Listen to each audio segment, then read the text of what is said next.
Hello, America. My name is Jade Simmons, and I'm a wife, a mother, a Christian, an African-American, a speaker, and a musician. But right now, I am coming to you as a concerned citizen. See, a few days ago, I felt led to record a response to the State of the Union address and to the Democratic rebuttal. But what I realized over the last few days is that we as a people have to respond to something that's much bigger than one man. Way bigger than any administration, and definitely bigger than us playing into the hyper-partisan efforts of either political side. We got to remember that we're not warring against flesh and blood here. The true battle, what we're really warring against, is a spirit of division that has permeated this country to the point where we are at risk. We are at risk of losing our identity, at risk of losing our way, and even of losing our birthright as the nation who was put here on this earth to do big, bold things that no other nation can do. So this is a response to that spirit of division that we have all allowed to run rampant. Now, I say we, I mean to say we, because I don't think any one of us here can skate free. I think that we have all been a part of the problem, but I'm excited to still believe that we are all still part of the solution.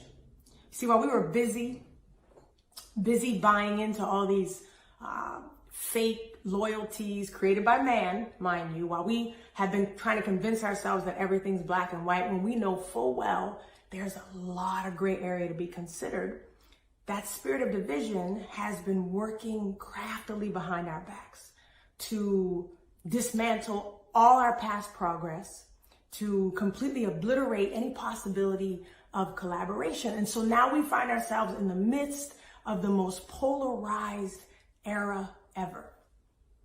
You know who's okay with that polarization? With the rife division that we're in right now? You know who's okay with that? It's the people that were gathering a few days ago in Washington. They all got together in a room, and on one side, we saw people standing up, tone deaf, cheering wildly, no matter what was being said. On the other side, we saw these people sitting there rigid, inflexible, expressionless, hell-bent on opposition at all costs.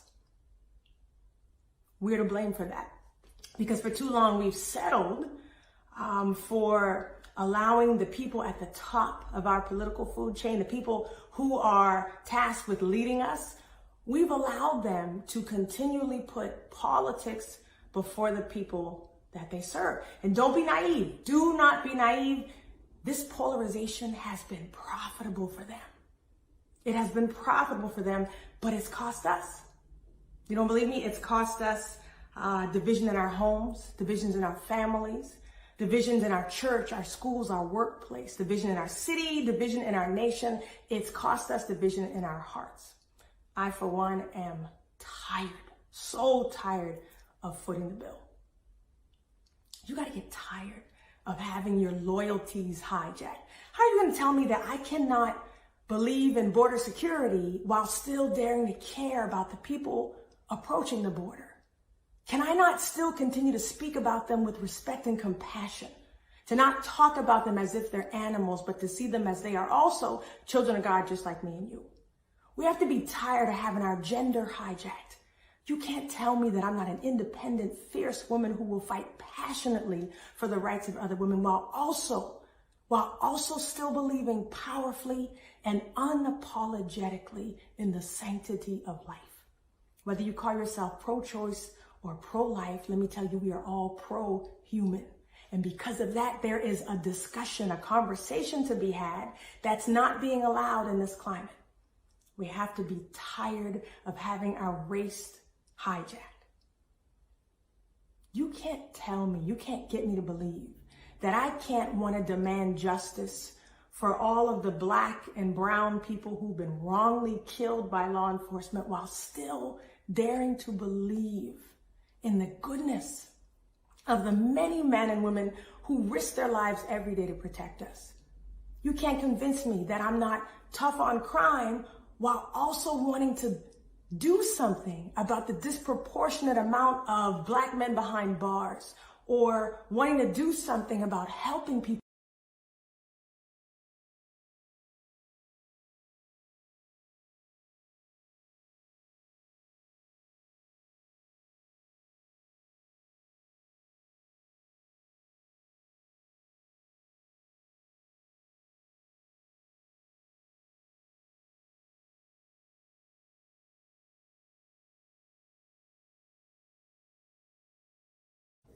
Hello, America. My name is Jade Simmons, and I'm a wife, a mother, a Christian, an African American, a speaker, and a musician. But right now, I am coming to you as a concerned citizen.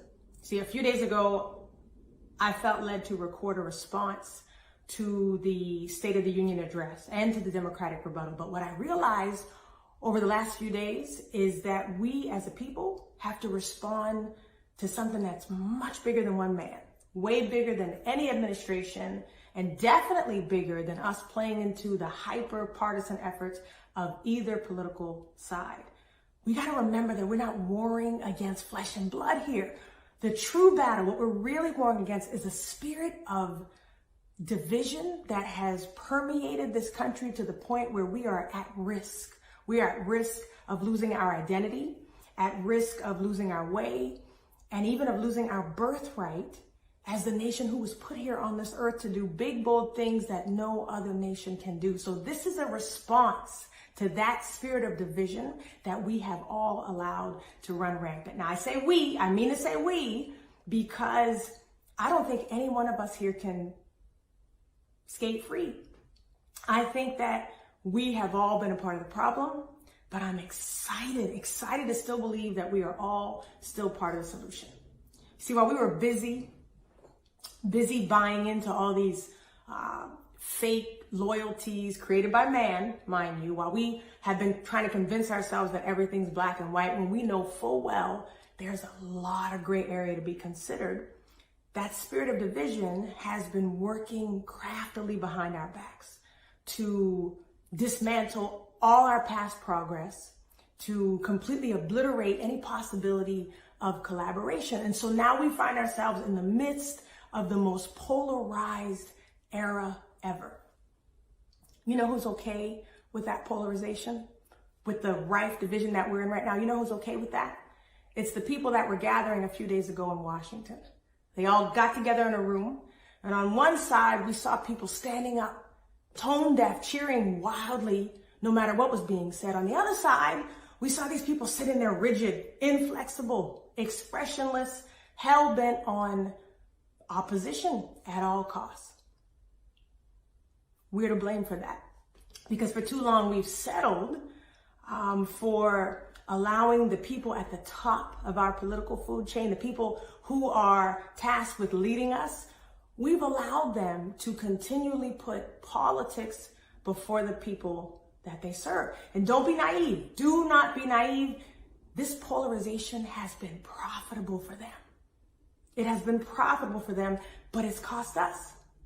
You don't believe me? It's cost us division in our homes, divisions in our families, divisions in our church, our schools, our workplace, division in our city, division in our nation. It's cost us division in our hearts. I, for one, am tired, so tired of footing the bill. You got to get tired of having your loyalties hijacked. How are you going to tell me that I cannot believe in border security while still daring to care about the people approaching the border? Can I not still continue to speak about them with respect and compassion? To not talk about them as if they're animals, but to see them as they are also children of God, just like me and you. We have to be tired of having our gender hijacked. You can't tell me that I'm not an independent, fierce woman who will fight passionately for the rights of other women while also still believing powerfully and unapologetically in the sanctity of life. Whether you call yourself pro-choice or pro-life, let me tell you, we are all pro-human. And because of that, there is a discussion, a conversation to be had that's not being allowed in this climate. We have to be tired of having our race hijacked. You can't tell me, you can't get me to believe that I can't want to demand justice for all of the black and brown people who've been wrongly killed by law enforcement while still daring to believe in the goodness of the many men and women who risk their lives every day to protect us. You can't convince me that I'm not tough on crime while also wanting to do something about the disproportionate amount of black men behind bars, or wanting to do something about helping people from all walks of life, mind you, who are addicted to drugs in this country. I, for one, am real tired, extremely tired of having my faith hijacked by political parties trying to sway us by using scripture out of context to twist the truth to their advantage, who use our religious allegiances to manipulate us. You see, we as Christians, and I count myself amongst that group, we have lost precious moral high ground. We have sacrificed our morals as a means to an end. I have a right to my staunch beliefs. I get to have my strong beliefs, and you don't get to tell me that I'm backwards for having them. But I can have those beliefs and still show genuine love, genuine concern, still care about the welfare of people who believe differently than me. What I'm saying is that we have to be tired. We have to get tired of being forced to choose phony sides of an unnecessary war. Choose you this day whom you will serve was never said about a president or a political party. You see, while we've been obsessing over which side is going to make America great again, I worry that we've made America racist again. We've made America chauvinist again, clueless, corrupt again, downright angry again, and we've definitely made America divided again. It is time to make God great again. Great in our hearts, great in our minds, great in our decision making. God has huge plans for this country, and they are plans for our good, plans to prosper us and not do us harm. But first we have to stop doing harm to each other, especially in his name, because he's tired of that. I come to you honestly, not caring about if the president keeps his word.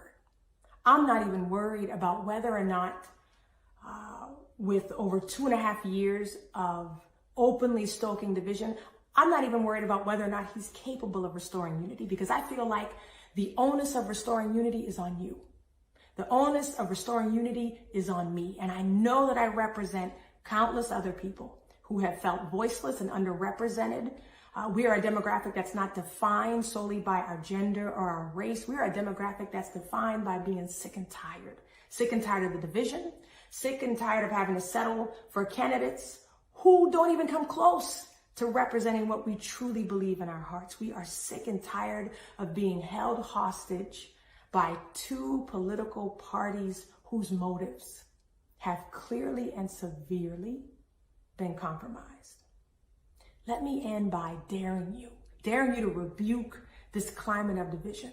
Rebuke this spirit of division that has been so masterfully created for us. Refuse to play along. Refuse to toe any party lines. Most importantly, refuse to allow how you treat the next man or woman to be determined by what's going on between politicians who've lost their way.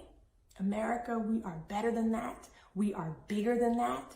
And I pray that in this short time together, something unifying has been heard, that you have sensed something powerful deposited into your spirit. And I declare right now that the spirit of division must flee, that it will have no power over you. It will not permeate your homes, your families, your churches, your workplaces, your spirit, and it will not permeate your hearts. It will not permeate this city and this nation. I come to you still believing in one nation under God, indivisible. If you believe that indivisibility is a possibility, I am begging you to stand with me. Reject division in all of its forms, all of its shapes and sizes. For those of you who truly heard me, I thank you in advance for raising your voices too, for daring to believe that with God, all things are possible, including liberty and justice for all. I thank you so much for listening to the end. Thank you, America, for hearing me. The concept of a Renaissance woman may be used frequently when defining an individual of many talents. However, the person I am about to introduce to you truly embodies extraordinary versatility with that rare degree of excellence. This year, we will be celebrating her as one of the 2013 Sphinx Medalists of Excellence at the Supreme Court of the United States.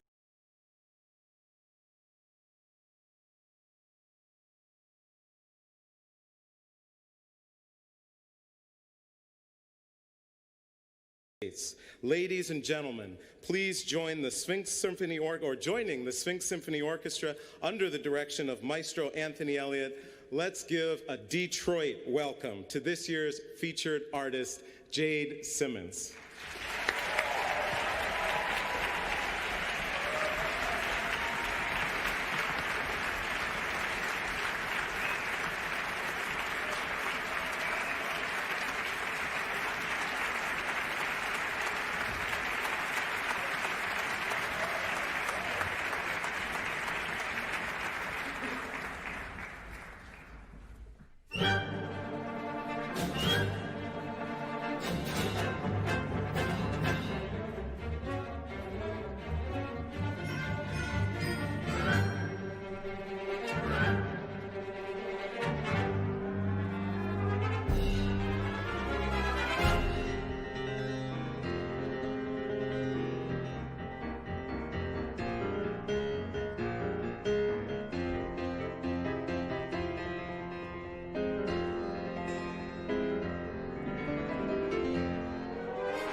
One nation, under God, indivisible. That's why we're here. Operation Restoration believes in the power of a unified nation.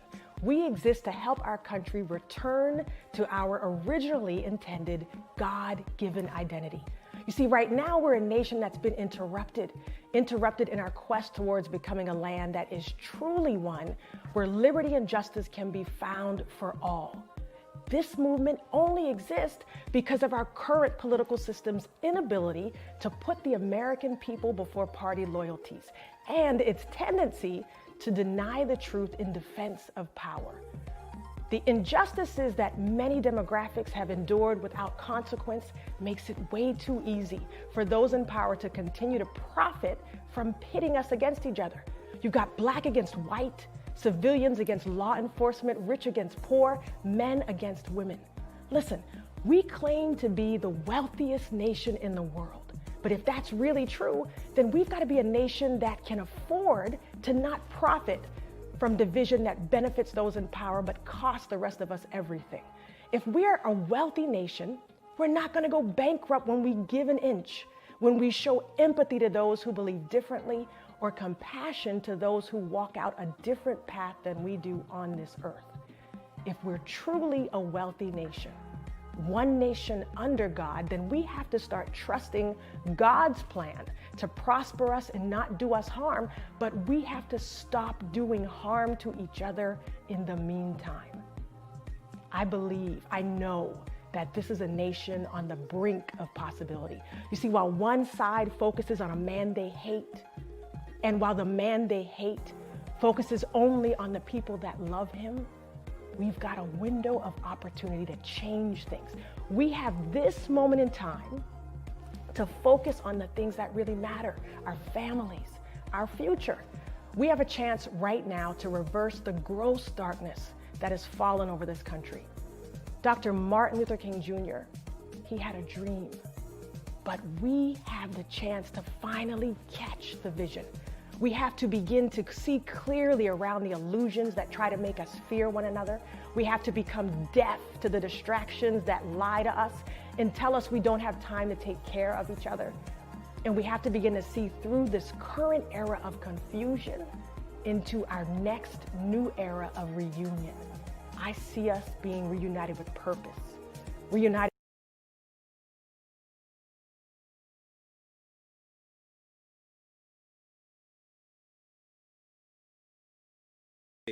Ladies and gentlemen, please join the Sphinx Symphony joining the Sphinx Symphony Orchestra under the direction of Maestro Anthony. With destiny, reunited with peace.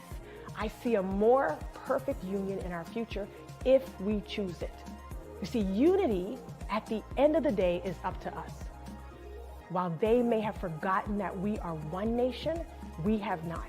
We get to refuse to play along with the division. We get to refuse to allow how we treat the next man or woman to be determined by politicians who have obviously lost their way. Transformation, it's in our hands. Reformation is at hand. And unification is ours for the taking.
Hi there. Hey, Mark. What's going on, Shem? This is Mark from Oh, you Texas. know, How are you doing today? I'm doing great. It is so good to see you. Great to see you again. I haven't seen you since the Yes. last time we were I guess we were on during the vice presidential debate. Yes. Yes. Crazy times, isn't it? It is. I'm really excited to talk today, though. When we were going to be meeting, I took some notes, and I'm excited to dig in. Well, it's been an interesting time. I've had, the work environment I'm in, I don't have an opportunity to get to talk to a lot of people. But the discussions, the little discussions that I'm able to have with folks, it's been rather interesting.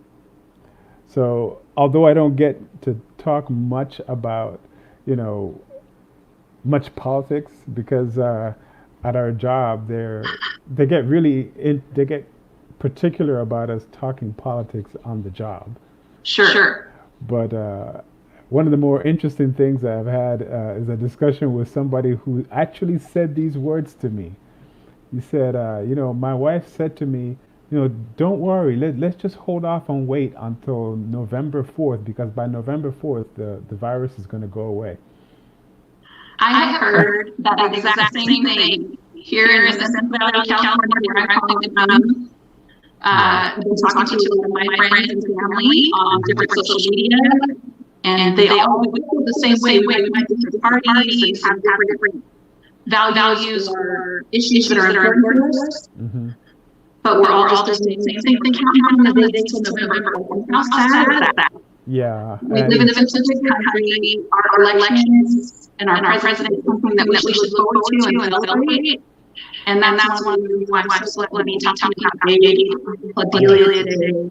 Yes. To share that there is a choice. You don't have to buy into lies these two despicable, disgusting men to choose from. Yeah, not much of a choice because, Yeah. I used to think that, okay, because the Republican Party is, especially these last 4 years has been so despicable that the only choice that we had was to vote Democratic to get rid of to get rid of them. But one of the things that became clear is that choice really isn't a choice, because if you think about the two-party system, on the one hand, we know how hard the Republican Party is working to just be so elite and exclusive of anything other than themselves and the rich and basically rich white men. It's really what it comes down to, and that's sad. It seems like they're working really hard to forget about the rest of America unless they have something to use of them for their own purposes. I feel that way about both parties. Yes, they're focused on different segments of the population, right? But their whole job, the whole purpose of the two-party system, and Jade and Claudeliah have called this out repeatedly, that they're focused on dividing us, so that driving us away, saying disgusting things, and calling each other names, and calling us names, calling you names, and calling me names, so that we will just give up and say, you know what, I don't know, they're a guy not knowing. Yeah. And I'm hearing a lot of people say that, a lot of young people say that. And that's just all we're leaving the decision to are the base voters of these parties that are just going to vote the Republican and Democrat right down the line. They're not going to look where they stand on issues. They're going to vote for the party. Right. And I don't agree with either side of the issue. Yeah. That's one of the things I love so much about going to Operation Restoration 2020.com and seeing her platform issues. Yep. She called them yes. There's amendments. And it doesn't, I mean, so Mark, what are some issues that matter to you? If you had to pick two or three of them, you're really looking for a presidential candidate to talk about? One of the things that stood out to me is that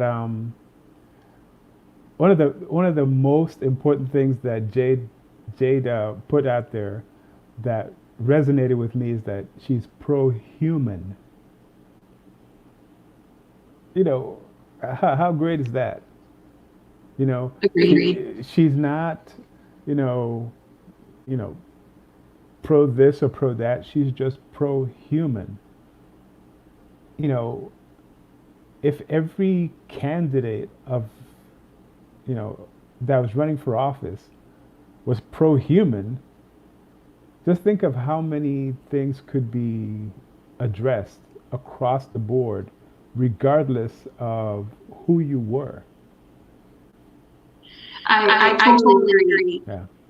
When you look at her platform issues, I don't know anyone else who is saying that they will honor God and also honor women's rights, Native American rights, the equity for people of color, focusing on policies related to LGBTQ plus community.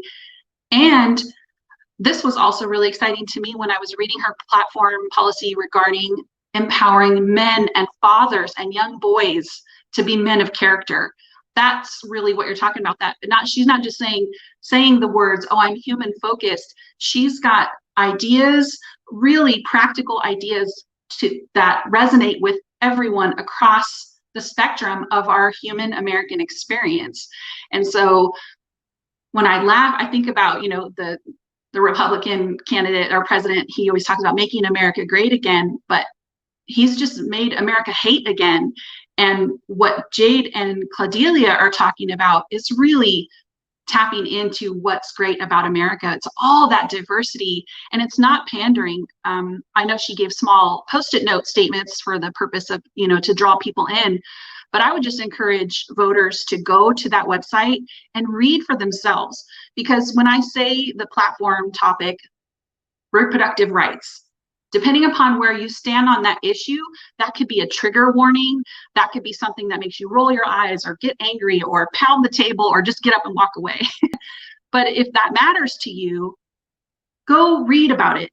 And she's done it. You don't have to read pages and pages or a novel about it. She has something that is there for us, to get us an understanding of what her administration would be like. So I've just been really empowered. I refuse to vote from a place of fear. I want to vote with stepping into the light and saying yes, not because I hate that other guy and I'm scared of him and what he means to me.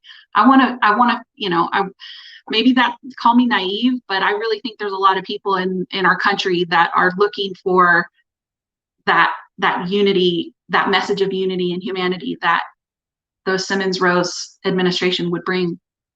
Right, and I think that once you get past the fear of, okay, if I don't vote this way or that way, if you get past that mentality of thinking about whether you're going to quote unquote split the vote, if you get past thinking of it that way and think about what your responsibility in voting is, then you really think about why you're voting and what you're voting for, then you don't think about splitting a vote.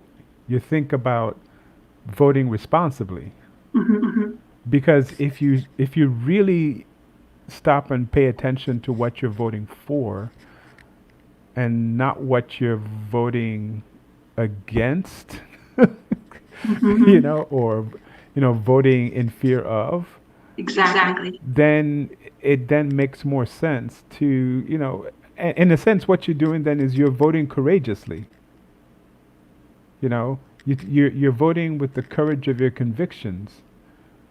And I have a very good friend of mine that has been working very hard to, I'll be honest, pressure me into voting a particular way, because you realize how important it is for you living in Texas, especially, to vote this particular way, because if Texas goes this way, what's going to happen? And I tried to let this person know, I said, this is going to be my first time voting. because I became a citizen last year, and this is my first time voting. Oh, And I said, that's so exciting. yeah, I said, this is a sacred and very important time for me, and this means something to me. And it doesn't mean that I'm going to squander this opportunity because I'm afraid of what will happen if I don't vote a certain way. I'm going to vote because of what is in my heart, and I'm going to vote because of my conviction. And prior to meeting and learning about Jade, I would have voted based on fear. I would have followed the crowd and said, yeah, it makes sense to vote this way because the numbers say I should do this. But when I really stop and think about what that vote really means, and if you think historically about how important your vote is, I can't just throw that vote away because I need to follow the crowd and vote a certain way. I refuse to do that. People like to throw around the idea of the electoral college makes your vote null, and they try to confuse the issue. They'll use all these different things to try to, again, get us to vote out of a place of fear. And when a video can go viral of a man riding a skateboard drinking cranberry juice, and tens of millions of people can watch that, why can't the same thing happen for Jade and Claudeliah? Why can't, what would be more American and more 2020 than these two vibrant, educated women of color stepping into the light to lead our country with real practical solutions and ideas to bring us together and to make, help our country continue, our history of great leadership that we have. And I don't understand. It's so frustrating as I learn and watch and see the how the mainstream media, you would think that the media would want to talk to Jade instantly. It doesn't make any sense. Or that that they would have to buy their way onto those top networks' time. That's just not right. Remember the contrast between the first debate, what was going on between those two boys, and what Jade presented to the world. The contrast. Two little boys going after each other, and a grown woman answering questions the way an adult would answer questions that another adult was asking. It should have been three adults responding to questions, and there was only one adult in the whole bunch. Agreed. And their solution now is to mute the microphones because they just can't be trusted to behave or to not call names. That's just very sad. What are we saying? My friend who's an elementary school teacher, she doesn't have to mute her fifth graders on their Zoom call when she's teaching because, in the middle of a pandemic, she could trust them to handle the responsibilities. Well, it's sad, but if you put all three of them in a room, it typically would be the case that the more mature would be the girl. Well, I agree. I grew up with two sisters, and usually it was the girl that was the more mature. I was the big brother, but I grew up with women, so I know what it was like. Even though I was the big brother, I was the mature one because I was the big brother, but I watched mature women do what mature women do. Well, I appreciate Jade and Claudeliah not giving up and having their voices heard. And I think we have a special guest that's going to be coming on here pretty soon. So when that happens, that she'll pop in. There she is. Hello. How are you guys? Hey. It is our independent vice presidential candidate, Claudeliah Roze. Claudeliah, thank you for joining us before the big debate today. Oh, this is awesome. It is always such a pleasure to see our supporters, and not just our supporters, but really the people that we're serving. It's such a pleasure. Thank you for letting me join tonight. Well, Mark and I have been having a great conversation and sharing about our communities and our perspectives, but we'd love to hear from you. What are you looking forward to tonight in the debate? Absolutely. So there are some topics that we're going to talk about tonight that are, I think, really important to me. One of the topics we're going to talk about is American families. And as you know, Jade and I are both mothers, and Jade is obviously married and is a wife to a wonderful man. And we both have extremely strong ties to our families. And so to be able to talk about what is important to us, what affects us, what we see are issues that are facing American families, and the solutions that we want to put forward to help those. We're extremely passionate about that. It hits home for us. I'm also excited. Another topic that we're going to talk about tonight is leadership, which I think you two know Jade and I are extremely, extremely passionate about, and are really looking forward to presenting a new face, a new era of leadership to the United States. So we're going to touch on some really good topics there that will give us a really good opportunity to kind of put that vision and picture together of the leadership that you can expect from the Roze and Simmons administration. So that I'm looking forward to that tonight. We also get to talk about one of my very favorite topics, national security foreign policy. So I have been chomping at the bed for a while to talk about that. And you know, we're going to dig into some topics, hopefully, that are not always at the forefront of the American people, and really get a chance to showcase, you know, our concern, our level of intelligence and decision making in those areas. So I'm excited about that as well. This is going to be good. Yeah. So the hot topic of the day on Twitter is all about the decision that they've agreed to have this debate, and they're going to mute their mics. Thank goodness we won't have to do that with you guys. But did you have anything you want to share about, or any thoughts about that ridiculous Okay. that we've come up with? Here's what I need people to realize. I understand that we can all take a different approach and look at things differently, but I need the American people, and I believe they are smarter. They are smarter than politicians give them credit for. But I really need us to exercise our intelligence and take a look at this in the proper light. If we have to mute the mics of adult men because we can't trust that they're going to abide by the restrictions and by the guidelines that they agreed to, then I think we have we got bigger problems, and I think that we know. But you know, it's a disservice to the American people. I think that we want to hear from each candidate. We want to hear plainly. We want to hear clear communication. We want to hear clarity in terms of how they're going to present the vision for where America's going in the next 4 years. And so, you know, the bottom line is it's a disservice to the American people. But I'm happy that now we have a means to control the playground antics. So that's good. Well, we appreciate your creativity, that you and Jade are having this debate and you're hosting it live. You're finding these solutions because we know that the mainstream media has shut you out. And so we're determined to do our part to help elevate your voices. And so thank you continuing to be that voice. Thank you, Shem. Thank you so much, Mark. We might have some audio. Can't quite hear you. Oh, Mark, are you with me? Hello. Hi. All right. We didn't mute your microphone. We didn't mute the microphone, I promise. We weren't muting the men.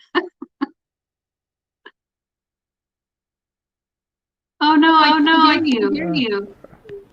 Are you able to hear me now? Yes, I can hear you. There you go. All right. So yeah, it's interesting that they would have to mute the mic of the two presidential candidates.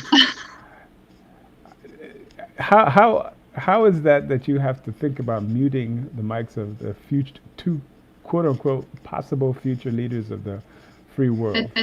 It just doesn't make any sense. To me, it speaks out their level of respect for other people, because obviously you can talk about debate. I used to participate in speech and debate in high school, and there's all these rules and restrictions.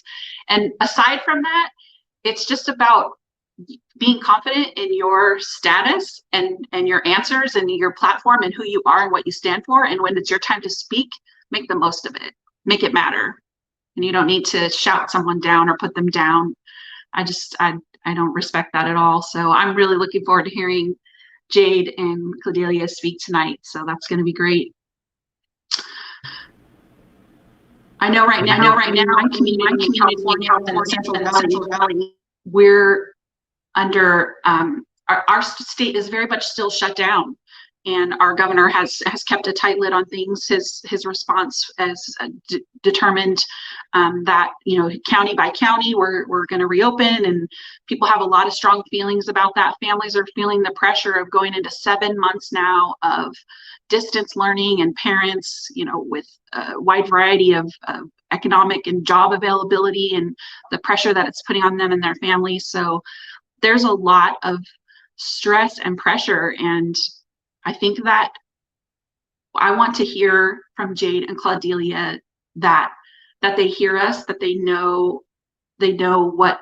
When I heard Claudeliah saying something about that families was going to be one of the main topics, that really got me excited, because I know that I've been encouraging all of my friends and family to listen tonight, to hear them speak, because this is it. We're in the push until our final decision. So I'm confident that they're going to be able to speak to their hearts. This is it. This is the time. Hopefully, we'll get enough of a push from those that are undecided, that are still looking for an option, that it'll get some mobilization, and they'll get the word out, and they'll get those ballots filled in with a new name. That come November 3rd, there'll be some surprises out there, wondering, well, wait a minute, what is this name that we weren't expecting to count, you know? And the surprise, what is it, the October surprise that they kept talking about, is that come time to count the ballots, the October surprise is that we have a new president, and it's not either of the two parties that they were expecting. It's interesting when you mentioned undecided voters, because in years past that meant something different. It was between the top main two candidates. But now when I hear the term undecided voters, or when I hear someone say they're undecided, what it means, they're undecided if they're going to vote at all or not. And, you know, you shared your story about why it's very personally important and meaningful for you to vote. And I just think that that's wonderful for people to remember. We really do take for granted. And so I'm trying to reach out to young people that I know are just completely feeling distance from both of these men in terms of who they are as people and what they represent and their parties. But we're also dealing with some structural things in terms of the media and the corruption of the two-party system that is really keeping people down. And so we can just never stop talking about this and these options. And so we just have to keep sharing. I know it feels like every day we're sharing.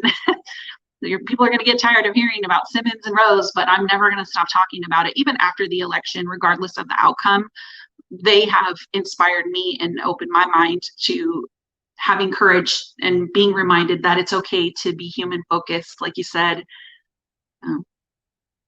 It's a new call it a new paradigm. You know, it's that when you think about people, it's something that my grandmother always taught me. It's that my grandmother never taught me to look at people in shades. She taught me to look at people as human beings. So it's so coming to this country, that's how I just looked at folks that way, and I had to basically learn to look at them in terms of shades. So I'm basically relearning to look at them the way my grandmother taught me again. And so where is this family and your history from, if you don't mind me asking? Panama. What was that? Panama, Central America. Oh, yeah. That's so interesting. Yep. Well, I'm so excited that this is your vote. I'm here to celebrate you and honor that. That's so exciting. Thank you for taking the time to do that. There's a lot of steps you have to go through to make it happen. I think that the people who are born here in our country, we really don't appreciate when we say don't vote from a place of fear, we're talking about issues. But in other countries, in too many countries, they literally are in fear for their life to vote. I grew up in a country where you do as you were told. and you were told what to do by the military. So I tell folks sometimes that in this country, people take freedom for granted. Back home, when you're told that there's a 6 o'clock curfew, it really means the 6 o'clock curfew. It doesn't mean that you have the option to be outside at 6:01 if you felt like it.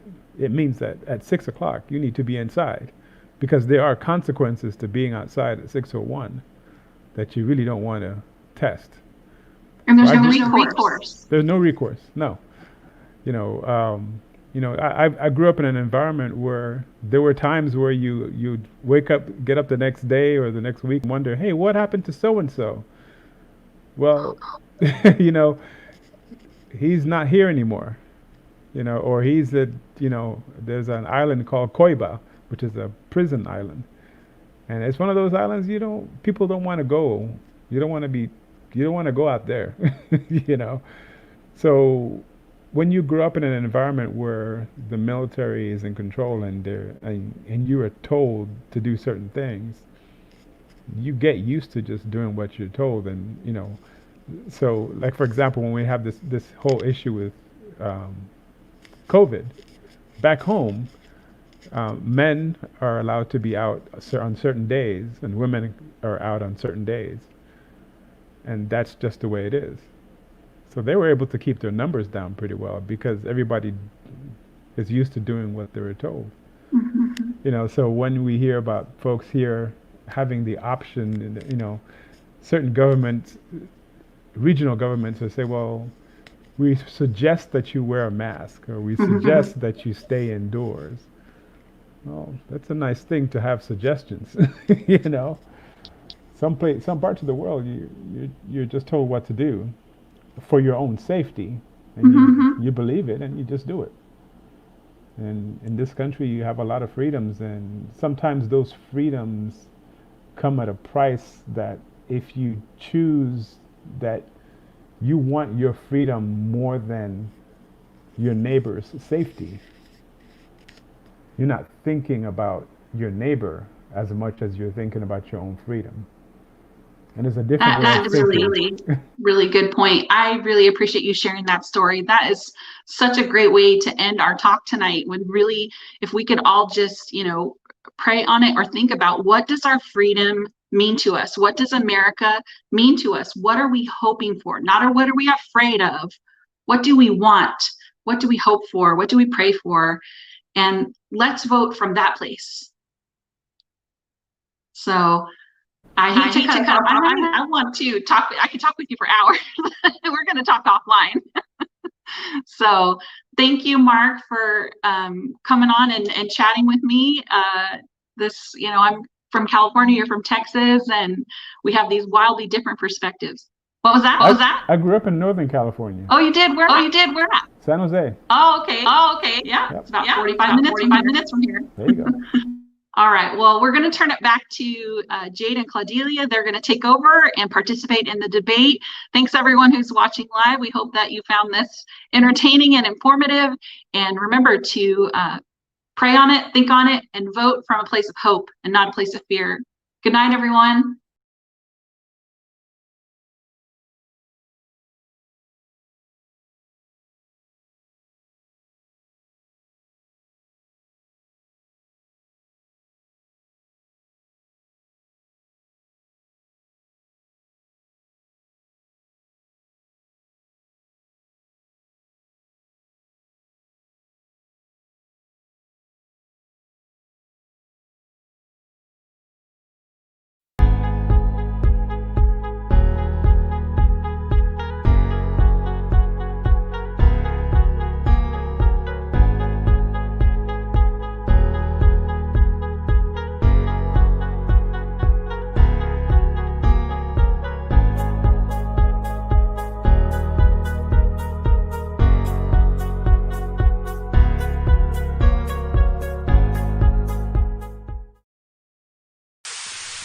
These are animals. You cannot do These it. aren't people.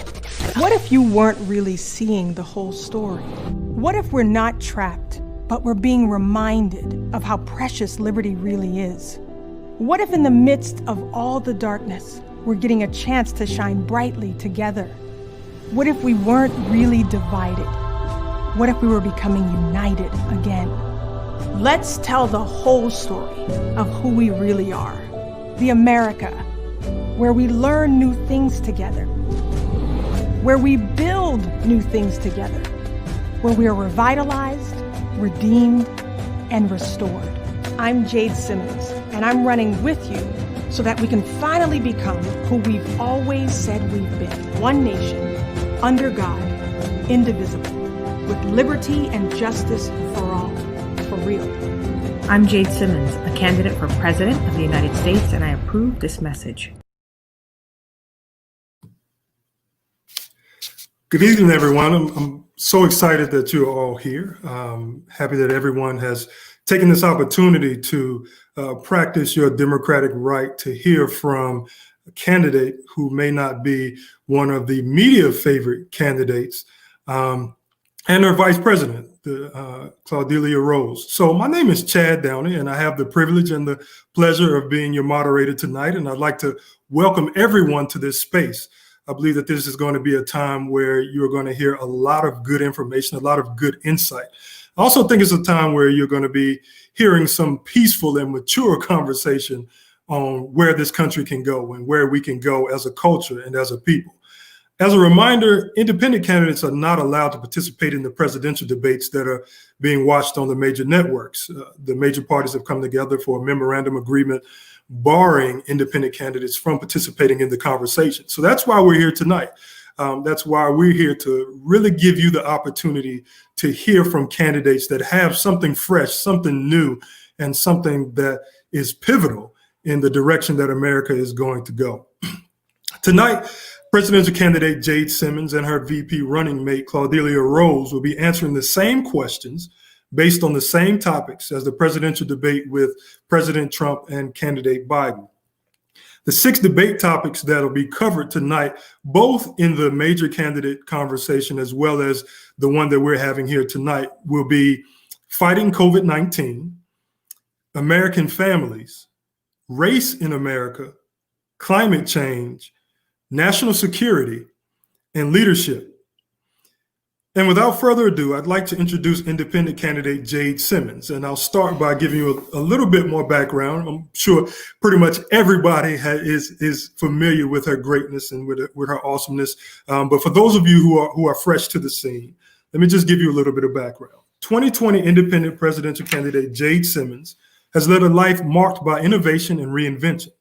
As a world-renowned classical pianist, top-ranked transformational speaker, and business leader, she's driven by a desire to influence and inspire people to be the biggest, boldest version of themselves possible, the version of themselves that stands to make the most impact.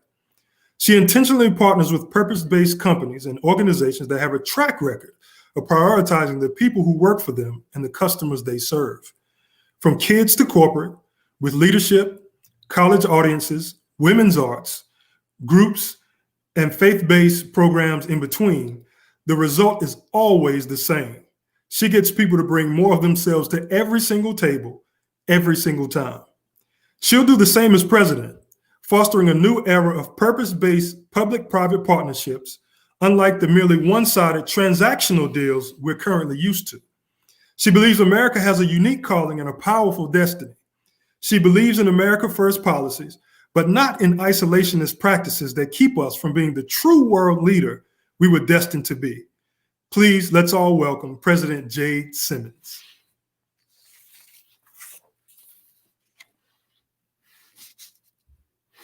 Hello, candidate. I think you're muted. Can you hear me now? We can hear you. We can hear you loud and clear. How are you? Thanks so much for hosting tonight. Oh, no problem. Like I said, it is my pleasure and my privilege, and so glad to see you again. And welcome to the stage. Absolutely. I'd also like to introduce our Vice President independent candidate, Claudeliah Roze. Claudeliah J. Roze is our independent vice presidential candidate, has an accomplished 20-plus year career serving in positions of trust in the aerospace, defense, and intelligence communities. She's a naturally strategic and dynamic team leader who effectively navigates politically charged environments to create alliances and solutions that benefit those at stake. Roze is regularly consulted by senior and executive leadership within her company on critical matters that affect both the business bottom line and the culture of the organization. A product of a strong military family, Claudeliah is passionate about providing full support to United States service women and men throughout and after their military careers. As Vice President, Claudeliah will cast a vision for revitalizing the United States' position as the most technologically advanced nation in the world, developing a hybrid model of developing a hybrid model of manufacturing services and financial sectors to create more jobs, economic stability, and regain our independence as a producer and exporter of goods, services, and policy. Let's all welcome Vice President Claudeliah J. Roze. Hey, lady. Hello. Thank you, Mark. Thank you, Chad, for that awesome introduction. And good evening, Miss Presidential Candidate Jade. How are you? I'm great. And every time I hear your bio, I'm like, that's a bad chick right there, Chad. I'm excited to be partnered. And this is a little different. We're going to dive right in, right, Chad? But I want people to understand that we believe leadership is a partnership. Absolutely. And we wanted to prove right off the bat that good leadership doesn't hog the spotlight. It shares the platform. And so it's important to me that people get to know as well where Claudeliah stands on the issues, where they can see unified vision, but where they can also see how we fill in each other's blanks, which I think is very important. Yep. Excellent. Excellent. Well, we'll go ahead and get started. So the first topic for tonight is fighting COVID-19.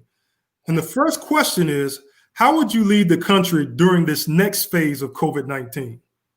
Wow. You know, I have gained a new perspective about COVID-19. When I started, I was focused very much so on the research. I was paying a lot of attention to how the issue was being politicized. And I felt great sympathy and empathy for people who were suffering from COVID-19.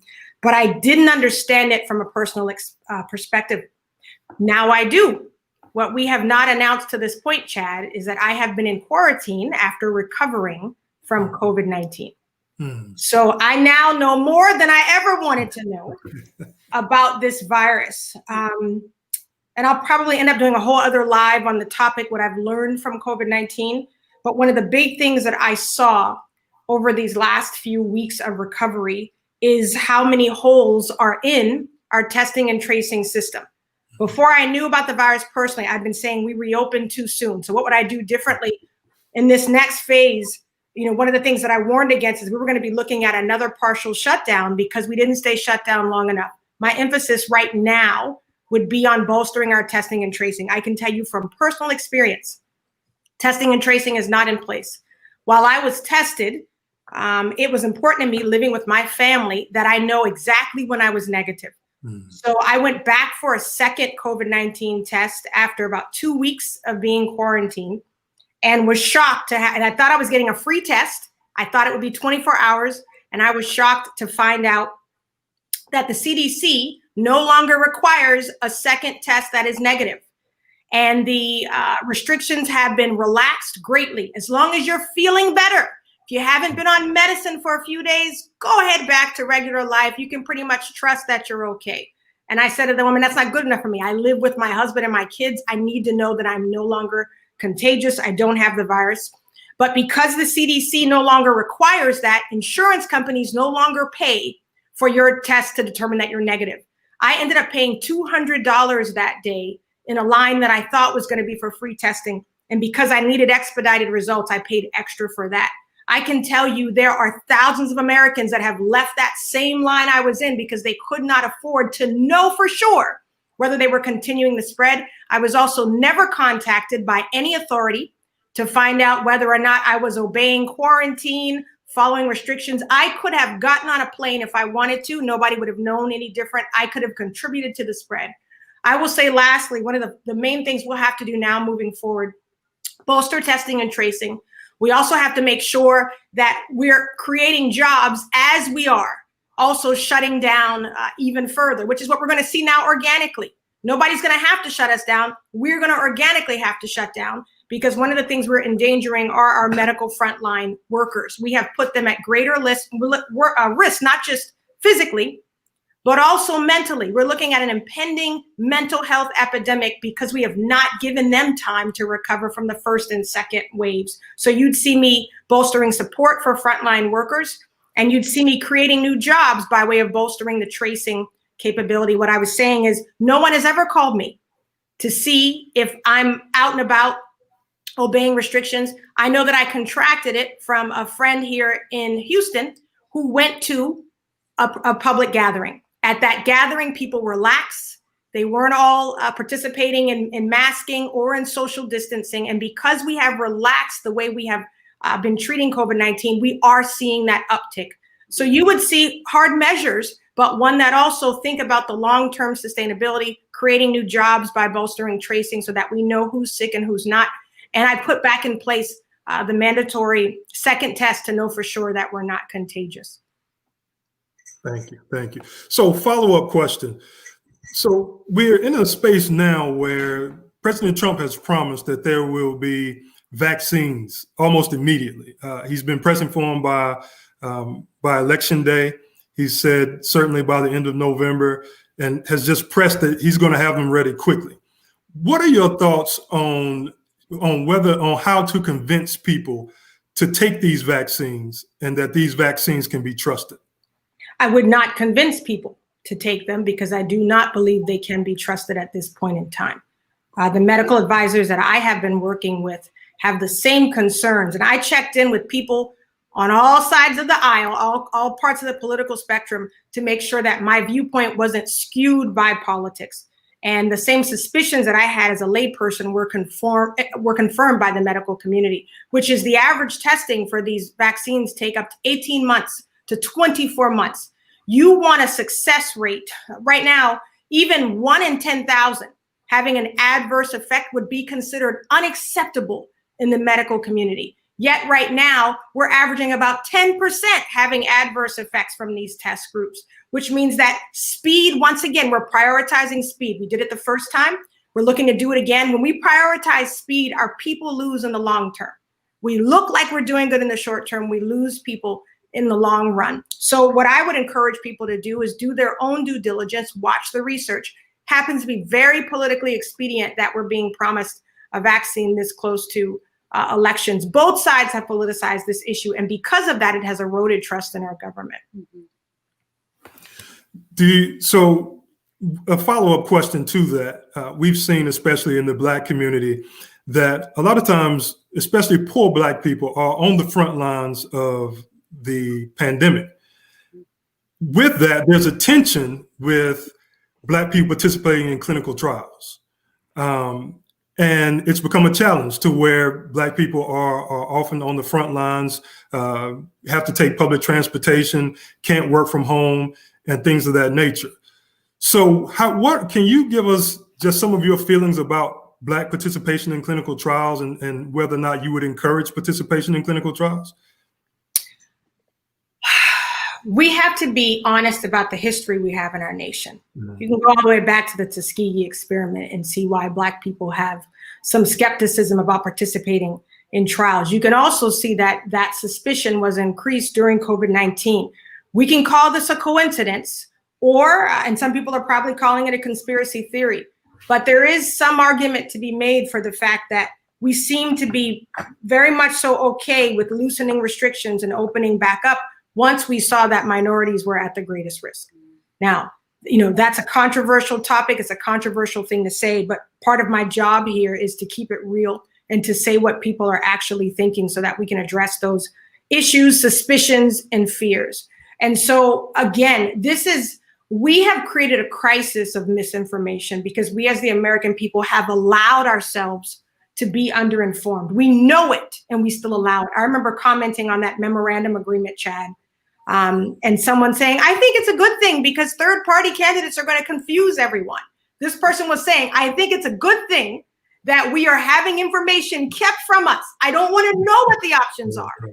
right? And that was an American citizen, a voter. And so we've not only gotten used to or fallen asleep at the wheel where this is concerned, we are now condoning the misinformation as long as it benefits our political agenda. That's a dangerous place to be in, and it's why we have the suspicion. I would encourage African Americans when I felt encouraged. When I feel encouraged by the validity of testing, when I feel encouraged by the safety of vaccines, I'll encourage any and all people to be first in line. But we have a very strong anti-vax community, people who are already skeptical, and we are not doing anything to lessen that skepticism by continuing in the way that we've been going. Thank you. Chad, I'd like to add 2 points to what you just offered here. So I think it's a very strong point that you made, that when we saw that minorities were bearing the brunt of COVID-19 infections and deaths, we did seem to accelerate now our path to opening up. The other groups, though, that were included within that were the elderly as well, and poor people. Groups of people, demographics that have historically been the undesirable within nations or countries or populations, that have not been valued as much. And so I think it was extremely important when we saw that, okay, COVID-19 seems to be disproportionately affecting these people, then the general thought was, okay, now that we know who it's going to affect, let's open up, let's get back out there, because we know who's going to bear the brunt of the infection and the death. That in itself shows me that we do not, that we need leadership in place who values every single individual for the contribution that they bring to society. And what you'll see under our administration is just that. There is no life that's more important than another. There isn't a price that you can put on a human life in terms of their survival. There's another point I want to make too, Chad. You know, in the light of what we've been dealing with COVID-19 as a nation, the bigger picture of this in the global aspect is that this affects our stance in terms of national security. I know we're going to get to that a little bit later tonight, but when you think of, we have our doctors, nurses, frontline leaders, our healthcare workers stressed out, working 24-hour shifts. They can't take care of their kids. They're away from their families. People who contribute to the infrastructure for a healthy and well-running and powerful nation, we have them, we have them completely depleted. The other thing that we're looking at are very, very strained supply chains. So I work in the aerospace and defense industry, where we should be making, airplanes, missiles, things that affect the industry and infrastructure for a strong nation. We're laying off and furloughing tens of thousands of people, and not just for our military, but communication systems, fighting cyber crimes, which are now on the increase in the wake of COVID-19. These are not only issues that affect us domestically, but also actually weaken our stance in terms of national security. Thank you, Vice Presidential Candidate Roze. So an additional question, just switching topics to American families. And you can start this one off, Vice Presidential Candidate Roze. What would you say to families who lost jobs with keeping businesses closed due to the shutdowns? Absolutely. One of the things that you will see is an emphasis on small businesses and on families under the Simmons and Roze administration. You know, Jade highlighted before the importance of bringing back jobs to the American economy. That is one of the things that we have to prioritize as we're starting to deal with COVID-19. Our sympathy goes out to families who have lost jobs with businesses. The fact of the matter is, though, is that some of these businesses will not be able to recover. And so what we have to do as leaders moving forward is create new opportunities for employment,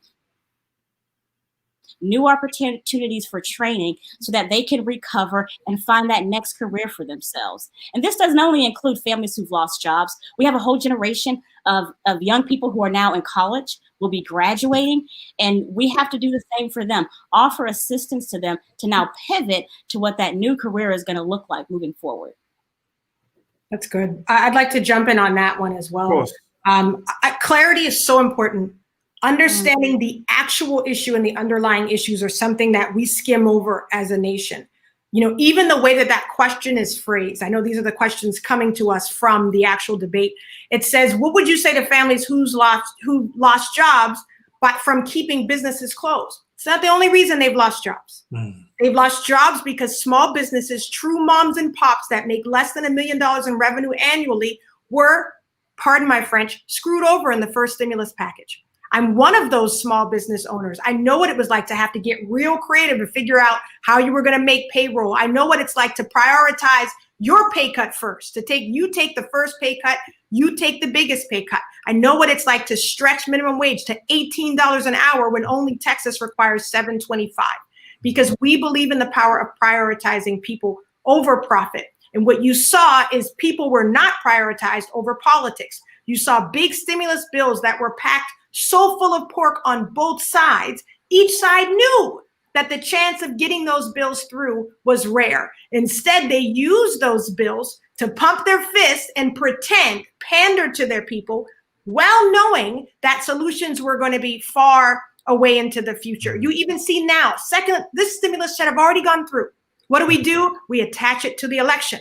You better vote for me, because if you don't vote for me, you're not going to get this stimulus, right? You see, this is what, and we have allowed it. I keep saying that. I put the onus on the voter in this season because we're encouraging them to vote vision over fear. I believe that so much of what Claudeliah and I are excited about doing is creating new jobs. And even going back to COVID-19, going back to pandemic proofing the nation, these come with jobs built in. And we have to prepare, as Claudeliah said, people for the transition, because many of these jobs will not return. Shame on us for allowing many of them to flounder while we politicize the issue. Thank you for that. Thank you both for those responses. Continuing in a similar vein, can you let us know what is your message to parents and teachers whose safety is impacted by going ahead and opening schools, and then there are spikes in COVID-19 cases? Claudeliah, you take that one. Sure. So this hits right home to me as a parent of two young children. And I will tell you, we have gone through the ringer this year. We both have, haven't we? Exactly. Starting out with sending kids home completely during the spring semester, forcing parents to figure out, how do I work my normal day job and educate my children at the same time, making sure that they're getting a quality education and keeping up with their work. And then for some schools now, as we're moving into the fall semester, are we opening up? Are we not? We're opening up for 2 or 3 weeks. And now because of COVID-19, we're now having to shut down again. We're not only seeing that at middle school, high school, elementary levels, but now we're starting to see the same thing with universities. Yeah. I will tell you, my message to parents and teachers is that we are absolutely in a crisis right now. The unfortunate thing is that we have lacked a national strategy on how to ensure that teachers, parents, their children can return safely to schools. So my message to parents and teachers who are impacted by this, honestly, right now where we are is you have to protect yourself. Right now, we don't have a leadership in place who can set out how we need to handle this. But the biggest thing, I think, is to make your voice heard. Don't sit in a spot where you feel like the answers are just going to eventually come to you like a miracle. You've got to make sure that your voices are heard at your local, at your state level. Make sure that those issues are getting to your state, your school boards, your governors, and that they understand the position that we're in. It's not only that our kids are going back to school, our teachers are going back to school unsafe, but the other part of that too is that our children's lack of education is being diminished as well. This has a whole large scale effect to the entire education system. And I think the last thing and the worst thing that we can do is sit on our hands and wait for a solution to come from the top. Yeah. And I'll just cap that by saying, our message is always one about solutions. Mm-hmm. And what I think we saw again was the politicizing of even this issue. And Claudeliah and I have both started out homeschooling. She's felt comfortable in the precautions set up by her children's school to send them back. We have not. We're still homeschooling in the midst of the presidential election here. So it's a hectic household here in the Simmons family home. And I think that disparity in how the schools have been able to handle the fact that we've put the brunt of COVID-19 preparation on the teachers and have said, figure this out. along with all the other things you're figuring out. So our message is one of not just preparation, but helping you prepare, giving you blueprints that you can customize. And I think that has to become the mode of operation, because our states are all in different states of the virus. And so we should at least give them a ground level blueprint that they can work from. And that to me is very exciting. Thank you both. Switching gears just slightly, you've heard President Trump refer to Dr. Anthony Fauci as a disaster, among other things. And there's this constant tension and back and forth between, do we listen to the science, or do we go with our gut, or do we just go with the brilliance of the president? Presidential candidate Simmons, can you tell me, what are your thoughts? Who would you pay attention to? Those kind of antics in the public eye are exactly what are now eroding trust in our government. I have more doubts now about the CDC than I ever did, because I've watched their viewpoints seem to shift politically. I watched Dr. Fauci come out hardcore, really standing pretty independently. And over time, I saw him kind of lean more, once the president kind of came at him a bit, and then I saw him get back more independent. That kind of behavior increases suspicion. If we believe that there's wisdom in an abundance of counselors, but you first have to have wisdom in choosing your counselors. Then you have to have the wisdom to listen to what they're saying, be pensive about what they're saying, take it back, and you must have discernment. And we don't see these things right now in the current administration. And I don't trust the other side as well in terms of the information they're giving. If you watch CNN and Fox News, you see two different realities of COVID-19. If you look at who votes red and who votes blue, you see two different realities of COVID-19. The reason we run as independents is because we now want the nation to have one view that they can then take their information from and customize it to what they need it to be. And we want for people to be able to sleep at night, not having to wonder what side their president is on, and whether or not the decisions being made are political. And so who are we listening to? We right now have over 50 different advisors and experts that we can turn to. Some we don't even talk to. They're just literally every day supplying information. And we at any point take that information back to them and say, let's talk this out. Some of our advisors we don't even agree with, Chad, because you shouldn't always be in a room where you're patting each other on the back. You should have to tough things out. Right. So listening doesn't mean that you just accept what's being told. It's that you are weighing the information powerfully. And that's something that Claudeliah and I both have a history of doing, and we would continue that in the White House. Thank you. Thank you. Before we shift to the next topic, Vice Presidential Candidate Roze, would you like to add anything or comment? I think we've nailed that topic. We're ready to move on to, I think, the next national security. So the next topic, as you said, is national security. And the first question is, what would you do to put an end to this threat about interfering with the American election from Russia and Iran? And Vice Presidential Candidate Roze, can you start us off on that? I will be happy to. So, Chad, the fact of the matter is that there's always been some level of interference from other countries within our American election. That's not anything that's new to our policy advisors, to our foreign diplomats. It's been happening for years. What I think is interesting, though, is the attention that's been paid to it in the recent elections, especially when we have candidates who feel that the reason they lost was due to foreign interference into our elections. I think that's just very interesting, and I don't believe that it's coincidental. The fact of the matter is we have established an American election process. Good, bad, or indifferent. We can talk about changes that we would like to make to the American election process later. But the fact of the matter is that we have a process in place. It has worked over the last decades in terms of helping us to put people in position and elect leaders to national office. And so, in terms of putting an end to this threat, I think what we do is when we believe that there is an intentional interference from other countries, we hold them accountable for it. We do our investigations, an impartial investigation, and where we feel that there is wrongdoing, we make sure that we bring them to the table and have those strong and powerful discussions with them and let them know that it's completely unacceptable. At the same time, we make sure that we're running fair elections as much as we can at the state and national level. And we don't listen way into the rhetoric when someone's upset that they didn't win or, feel that the process is unfair. But I think that that's levied with, we've got a process in place that we continue with, and then we hold those accountable where we do find evidence of election interference.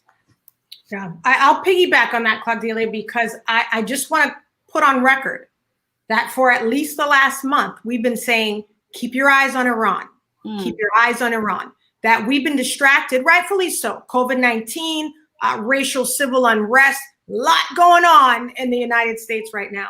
But one of the things we've said is the byproduct of our hyper-focusing domestically is we lose sight of what's happening internationally. And the nation that we called attention to was Iran because of the peace treaty we see going on. All of a sudden, Israel, who used to be the stepchild, the redheaded stepchild, is now the golden child. All the Arab nations are like, yay, we can actually start talking to them and not get in trouble for it. So who's left out? Iran. You just put a nation that was already on defense, you back them into a corner. Any potential allies, anybody who was at least silently maybe in their favor, or at least taking their hands off, now have allied with Israel. You have China, who's not just trying to be one of the superpowers. China is aiming to be the superpower. What did they just do a couple months ago? Sign an agreement with who? Iran. So what you don't want is someone angling to be the superpower in the nation, partnering up with a potentially nuclear trigger happy nation. And so I believe these are signals that Iran is sending that we are not to be played with. You took out Soleimani, you thought we forgot about it. And what I warned a few months back was that we were going to be seeing retaliation for Soleimani. And I felt like we would see it in the form of proxies. And I believe watching Russia and China, who I'll say do hate each other. The only thing they hate more than each other is us.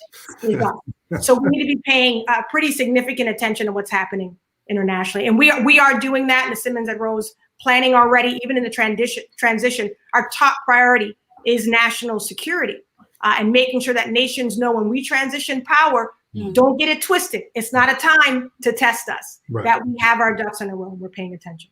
That's good. Thank you both for that.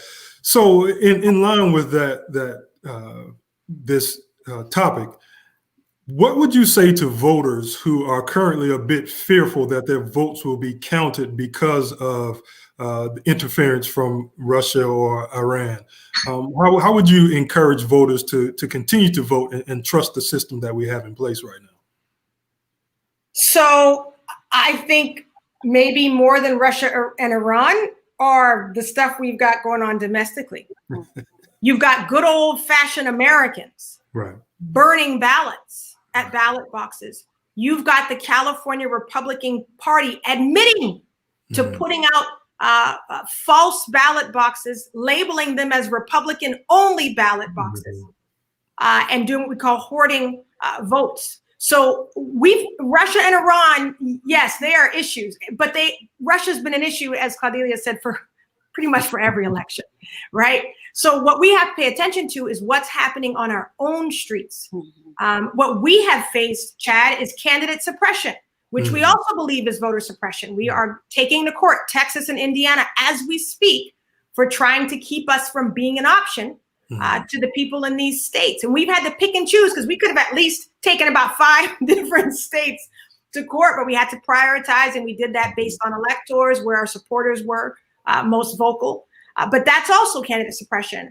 I think we have to now be looking at how to make our actual elections partisan neutral.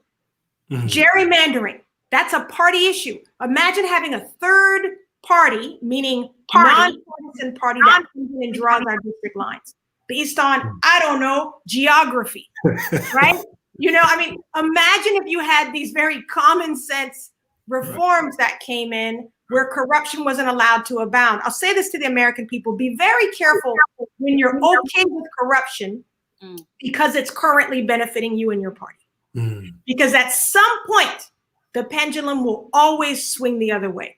So the things that we allow now and stay silent about because they're in our favor will be turned on us. That's karma, how you want to look at it. That's biblical, how you want to look at it. It's just a fact of life. That's how those things are going to happen. So I think our national security, that elections are an issue of national security, and we need to do better at managing them here at home. The other point I want to bring up to that, Jade, and it's been interesting as we see the tone and the messages that are coming actually from both parties, is this tone of fear. First of all, be fearful about electing someone outside of the Democratic or Republican Party, then be fearful about voting, then be fearful that your vote is even going to count, because if a certain person doesn't get into office, then we already know that it was a hoax. And so the messaging that's already pervasive and that's going out to the American people, the tone itself, I think, is setting that stage for fear, which is why I'm extremely excited that even within this environment, our messages continue to vote vision over fear. Whether it's fear that we're gonna divide the vote, whether it's fear that someone is not going to be taken out of office, whether it's fear that your vote won't count, continue to vote vision over fear. Continue to exercise your right to have your voice heard. Yeah. Did you hear? I don't know if you saw in the pre-show. I think you weren't on yet, Claudeliah, but Mark talk about first of all, this being his first time to vote. He's a new American citizen, which is so exciting. And Chad, those are when we looked at demographics, we thought that supportive of Operation Restoration would be first-time voters, people who had been in the States and never voted. We have one of our youngest voters was on screen with us a couple nights ago, just turned 18, was so excited to cast a vote for us. And these are the people we thought would find fresh vision with us. But he talked about courageous voting. And that to me was so powerful, because what we're saying now is that what we must be loyal to is not a party. We must be loyal to who we want to be as a nation and who we are as individuals. If you are voting for someone who does not represent you well, whose heart and mind does not resonate with yours, then what are you doing with that vote? That is the wasted vote. Right. Moving on, but in the same realm of conversation, there's been a lot of news about Joe Biden's son's entanglements in China and Ukraine. There's been news stories, some of them real, some of them fake, or some of them we think are real, and some of them we kind of are not sure whether it's fake or not. What is your take, presidential candidate Simmons, on just how do we trust the news about our political candidates, including yourself? If there's something that comes out about you, how do we figure out if that's true or if it's fake news, quote unquote? What do we do? How do we navigate these spaces? Chad, if anyone had told me that I would come off sounding like a conspiracy theorist in 2020, I would have laughed them out of the room. My husband has more conspiracies than I do, and I'm always like, oh, you're so skeptical, so cynical.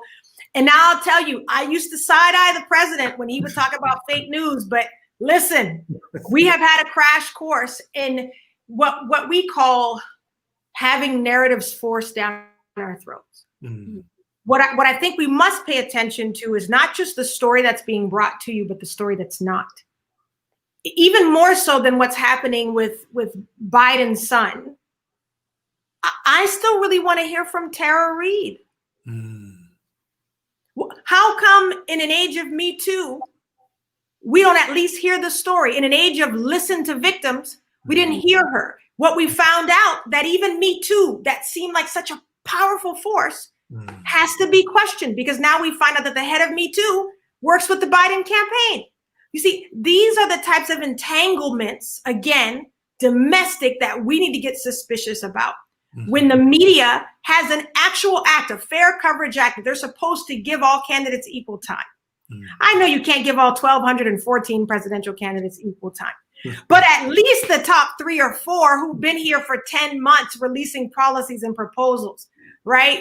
I know everybody can't be at the Essence Festival speaking, but if you're going to have Joe Biden, at least have the Black woman who might have something to say, about the state of Black America. So I ask people to do their own homework. Much of our news sources are not the networks that you're used to hearing, because we know what it's like to be shut out by those networks, which tells us what else are they shutting out. I'll end by saying COVID-19 wasn't a news story here till February, March. Yet I was following it internationally since beginning of December. So that was news that was kept from us, that we as individuals, Claudeliah said, we're going to have to empower ourselves, protect ourselves. We could have been making a judgment call all the way since December, but we saw our news media dominated another way. So people do need to take heed. I do think we need to dig into what's happening with Joe Biden's son and those relations with China and Ukraine. But if you do that, I'm going to need you to dig into that 17 million that President Trump has hidden in China. Wow. I'm going to need you to look into the fact that he tells us America first, yet so much of his manufacturing is abroad. I'm going to need you to look into entanglements there that he has refused to let go of throughout his entire time as president. So equal scrutiny. Thank you for that. And either of you can take this follow-up, but there's a lot of tension between how the U.S.'s relationship with China. President Trump has one way of dealing with it. Former Vice President Joe Biden has another way that he thinks we should deal with it. Can either of you or both of you just comment on how you would manage that relationship with China? So, again, with China, we've been having these issues for a while. We brought them to the table in early 2000 to be part of the World Trade Organization, even though we knew that we've had issues with corruption in trade with them before, unfair trade practices, even within their own country. Did we expect them all of a sudden, now that we were going to bring them to the table and engage them in the WTO, that they were all of a sudden going to change their stripes? I don't think so. The issue now that we have with the trade wars going on with China, we're seeing the exact same thing. Even though they've started to change a little bit of their practices, the issue is at the end of the day, China wants to establish themselves as a world leader. They want to make sure that they have dominance over the trade industry, and they'll stop at nothing to do that. So where does that put us now? So President Trump has now issued multiple tariffs on China. But what we're seeing now is really collateral damage, is that we're seeing now them doing the same thing on our exports coming into the United States. So what we're seeing now is U.S. companies having to pay a lot higher for some of the same products that they were buying from China before. The thing that we need to do, one, is that we cannot take a soft hand towards China. We have to continue to deal with them, hold them accountable for their unfair and unlawful trade practices, but at the same time and in parallel, we have to make sure that we build up our manufacturing capabilities here on American soil. We have become too entirely dependent upon imports from other countries, especially China, and we have not turned that focus onto our own soil. So what you'll see, especially within the Simmons and Roze administration, is not just rhetoric on building Americans' manufacturing capabilities and making us become again a producer, but you will see solutions and a roadmap that get us back on track to producing and manufacturing a lot of our own needs here on American soil. That will help us that will ensure that while we're holding China accountable, while we're making them pay for what they've done in the past, we're also building ourselves up and releasing a lot of that dependency. Yeah. And let me just say, here's this is where I think we get fixated because of what the media feeds us. You really want to make China pay? Stop owing China. China, you know what China's saying is China's saying, look, you don't have to worry about COVID-19 from us, US. If we really want to make you pay, we'll just call in your debt. What are we, 27 trillion now in debt here, and China holds the majority of that. So what we have to do is first pay down our deficit as a nation so that people aren't pulling our strings. You ever wonder why you see that kind of hemming and hawing between nations? It's because they owe each other something. They can't go too hard. So if you talk about national security, we've got to solidify our standing ground. And I believe, even as a person of faith, we're not supposed to be in debt. We're supposed to be the lender.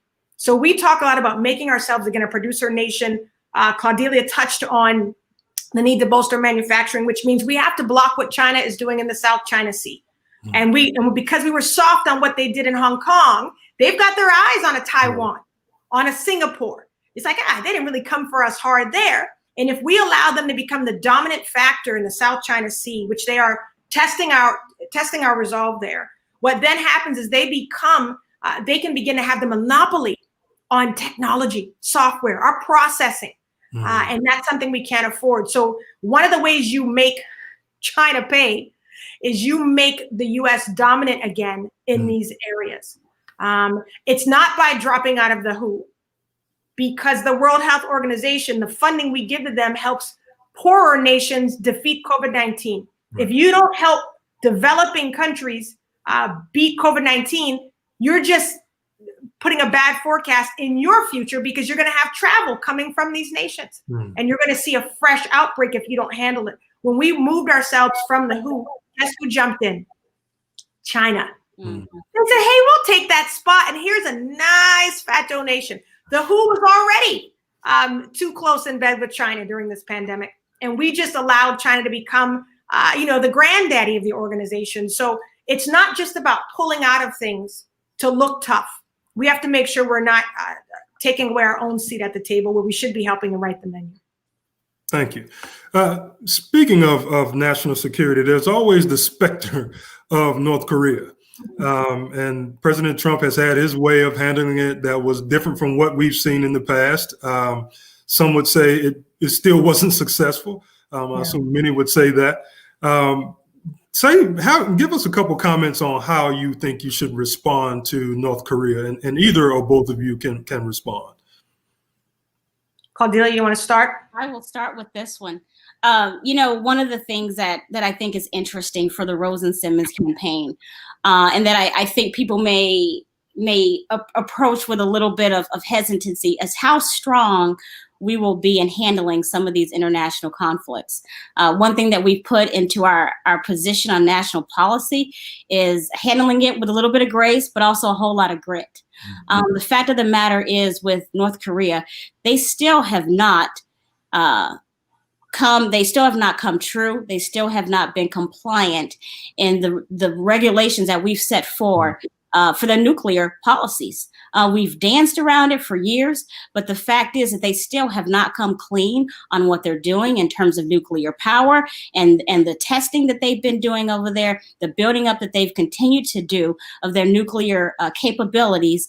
And so one of the preconditions that we need to see that they're going to show faith on what they've signed up to do, and they still haven't done that. That, to me, that's a no-brainer as a precondition.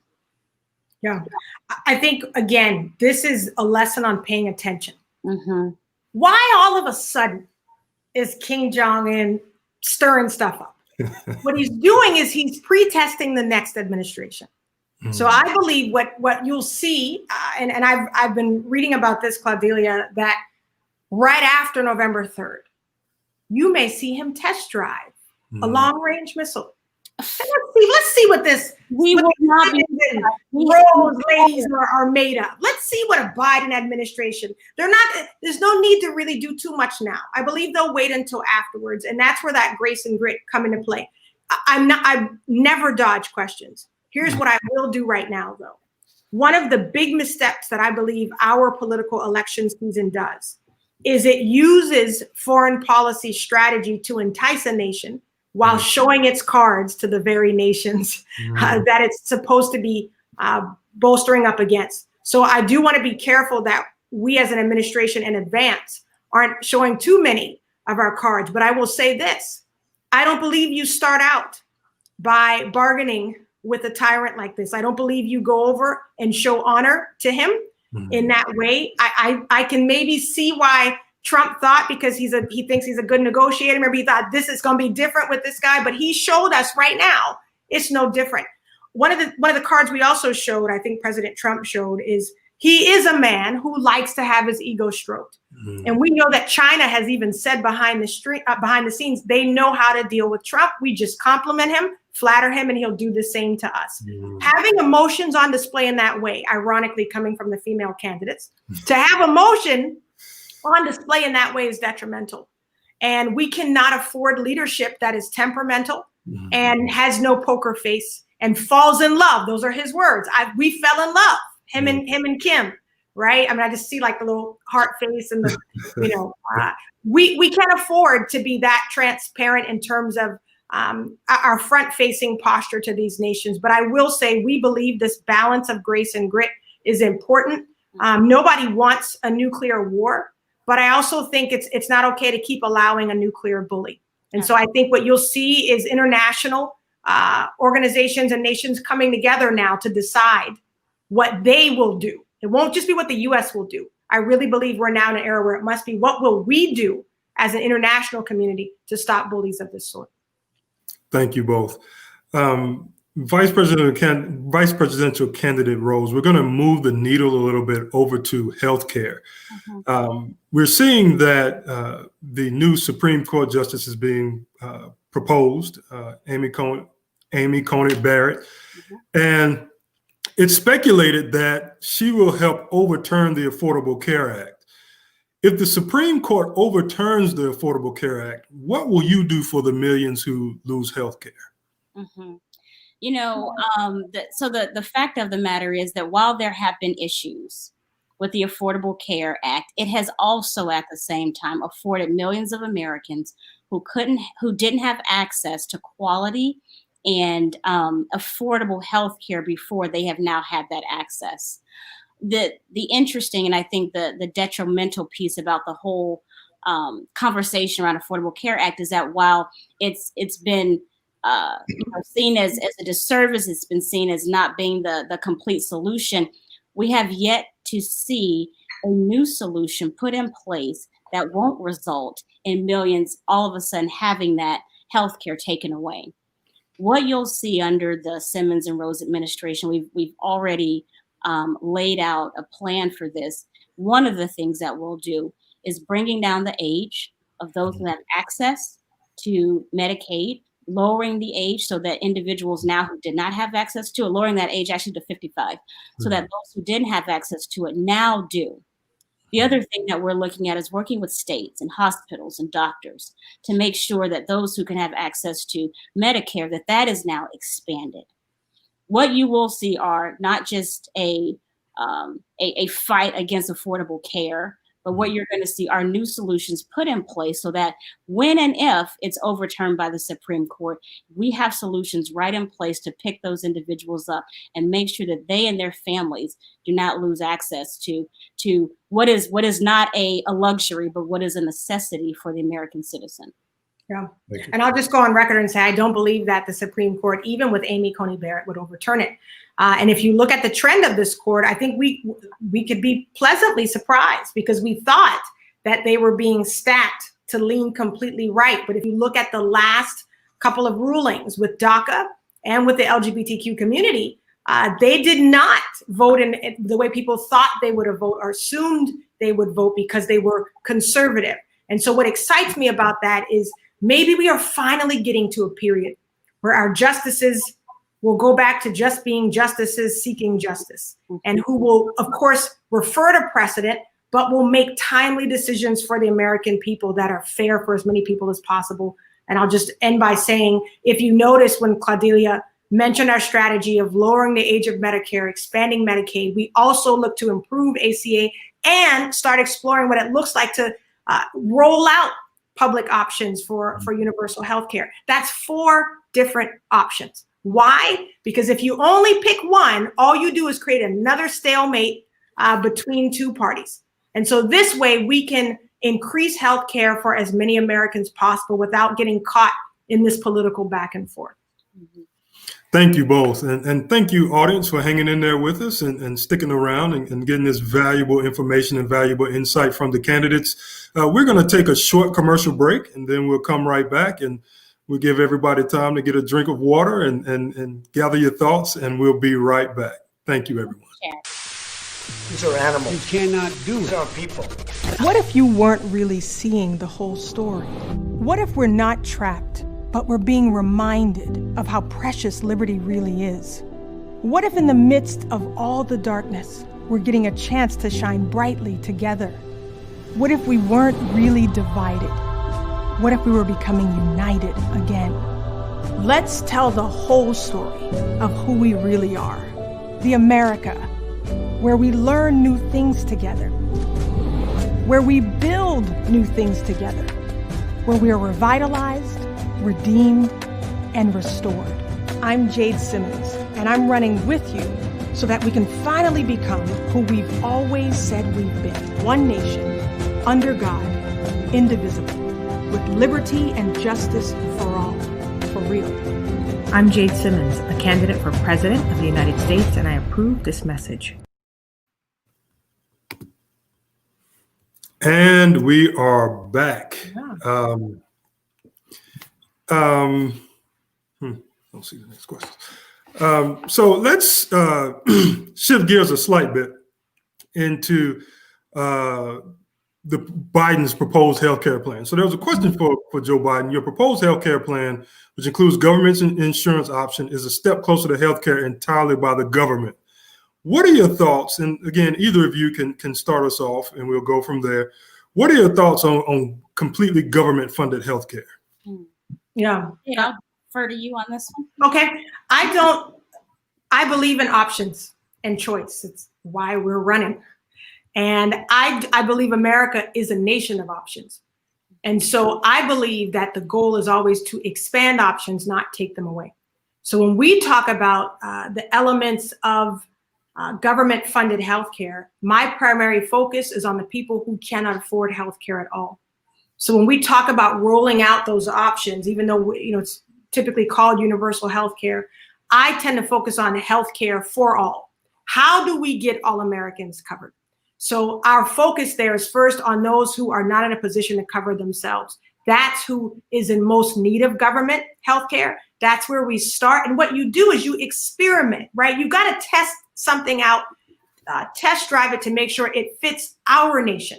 I have friends in Canada who talk about the privilege of universal healthcare, but they also say, even though we could get it for free, we pay for it because they have seen a disparity, at least where they are, in what's offered publicly and what's offered privately. So they opt to pay. You see that here in our own military with people who have access to go to the VA, have full coverage at the VA, but don't feel like their needs are being met there. So they pay for coverage elsewhere or use the coverage of their spouse who's non-military. So what we got to make sure we don't do in offering government funded healthcare, which I do believe that we do need, we have to make sure we're not building in disparity and inequality in the system.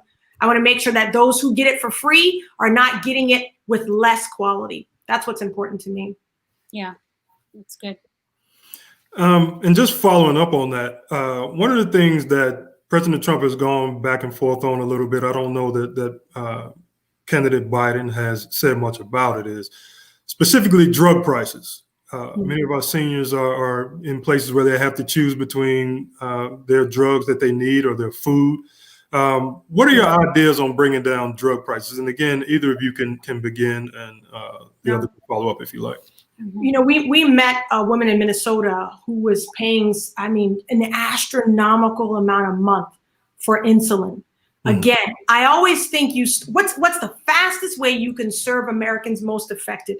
We know that diabetes, rampant in our culture, heart disease as well. So in our healthcare policies, we talk about specifically price caps on insulin, reduction in prescription costs right away because of the disparity that we're seeing between the over-the-counter, the generic prescription and the brand name. The cost difference is so vast. We've got to dig deeper into finding out where is that cost really being generated from. And this particular woman said she went to the generic, but notice the difference in the quality between the generic and the brand name. So she had to bump back up to the brand name to get the health benefits that she needed, but it is taxing her at an extreme level financially. So I believe that on day one of the things that we must do in that first 100 days, and we now also have the merit of the economic downturn. And with people not having their jobs back, we've got to do things like a sales tax break, prescription cost cut, so that people can do more with what they have in their hands, especially since the likelihood of them getting a new job right away or going back to their old job is low. So I believe we have to look at across the board prescription cuts as well as caps on the most used medicines that are affecting a large amount of Americans. The other part of that too, Chad, which I think is an even more important question, is what changes can we make in prevention for American citizens? We look at these pharmaceutical companies, and the profits are out of the door. I think the real meat of this, instead of looking at, well, not instead, but in addition to looking at how we bring down the price of pharmaceuticals and prescription medicines, is what investments can we make in health, in greater health care and prevention of a lot of these conditions for the American people. Within our medical advisors, we have amazing individuals who their whole focus is, how can I keep people out of going into the hospitals? How can I keep people from having these conditions that require them to be dependent on prescription medicine for their entire lives? And I would love to see, and I'm excited about a greater focus on healthcare in terms of prevention for the American people. Thank you. We know, as you've both mentioned in your last responses, that Americans are struggling. A lot of households are really having a hard time right now. And Congress has been basically gridlocked. And we've had the first stimulus, and all the economists say, if we're going to make this thing work, we absolutely need another stimulus. Yet Democrats, Republicans, nobody can seem to come to an agreement. As independents, how would you go about convincing both sides to come together and respond in this time with a stimulus package? And I'll shoot that to presidential candidate Simmons first, and then VP candidate Roze, if you'd like to respond, you can do so. I think the independent candidate in this season that wins the U.S. presidential election comes in automatically with a mandate from the who? The people. Every president comes in with a mandate, and it's given to them by their party, whether or not it really suits the desires of the majority of the party. If an independent, when an independent wins, you got 60% of Americans who already were saying, we're not feeling these two parties, we're just voting for the lesser of two evils. You have 100 million people, some of them must have come out to vote for an independent candidate to win, who said, we never believed in the system, we believe in it now. The difference is, as an independent candidate, knowing you have the mandate of the people and you've developed a habit of exposing a thing, you're now going to see a different kind of shock and awe in Washington, where imagine a president, you wouldn't have this issue with the stimulus if the president wasn't already on one side or the other. So he's always going to stand with his party instead of saying, you know what they're saying actually over there, that piece looks good. Let's take a little bit of that. Let's take a little bit of this. Let's see how we can serve the most Americans possible. What excites me about being an independent in office is that we're not beholden to anyone except the American people. Yeah. So we can say, hey, we know what your people want in Flint, Michigan. This is what they're saying. So when you're standing against us just for the heck of opposition, you officially now are standing against your people. We don't get that clarity right now because all of the politicians are hiding behind their party lines. And the American people, caught up in this fear-based season right now, are allowing that to go on. But just the sheer fact of having an independent in office shifts the realm of power to the people, and we get to speak and say, this is what your people want. They don't want performance art bills that are jam-packed with 10 or 11 different 1,600 pages worth of legislation. They want you to deal with one issue at a time and make sure that it passes on their behalf. So I believe we actually go in to an advantage. We're not naive. It won't be easy to break the gridlock, but they won't be able to pin that on us because our initiative.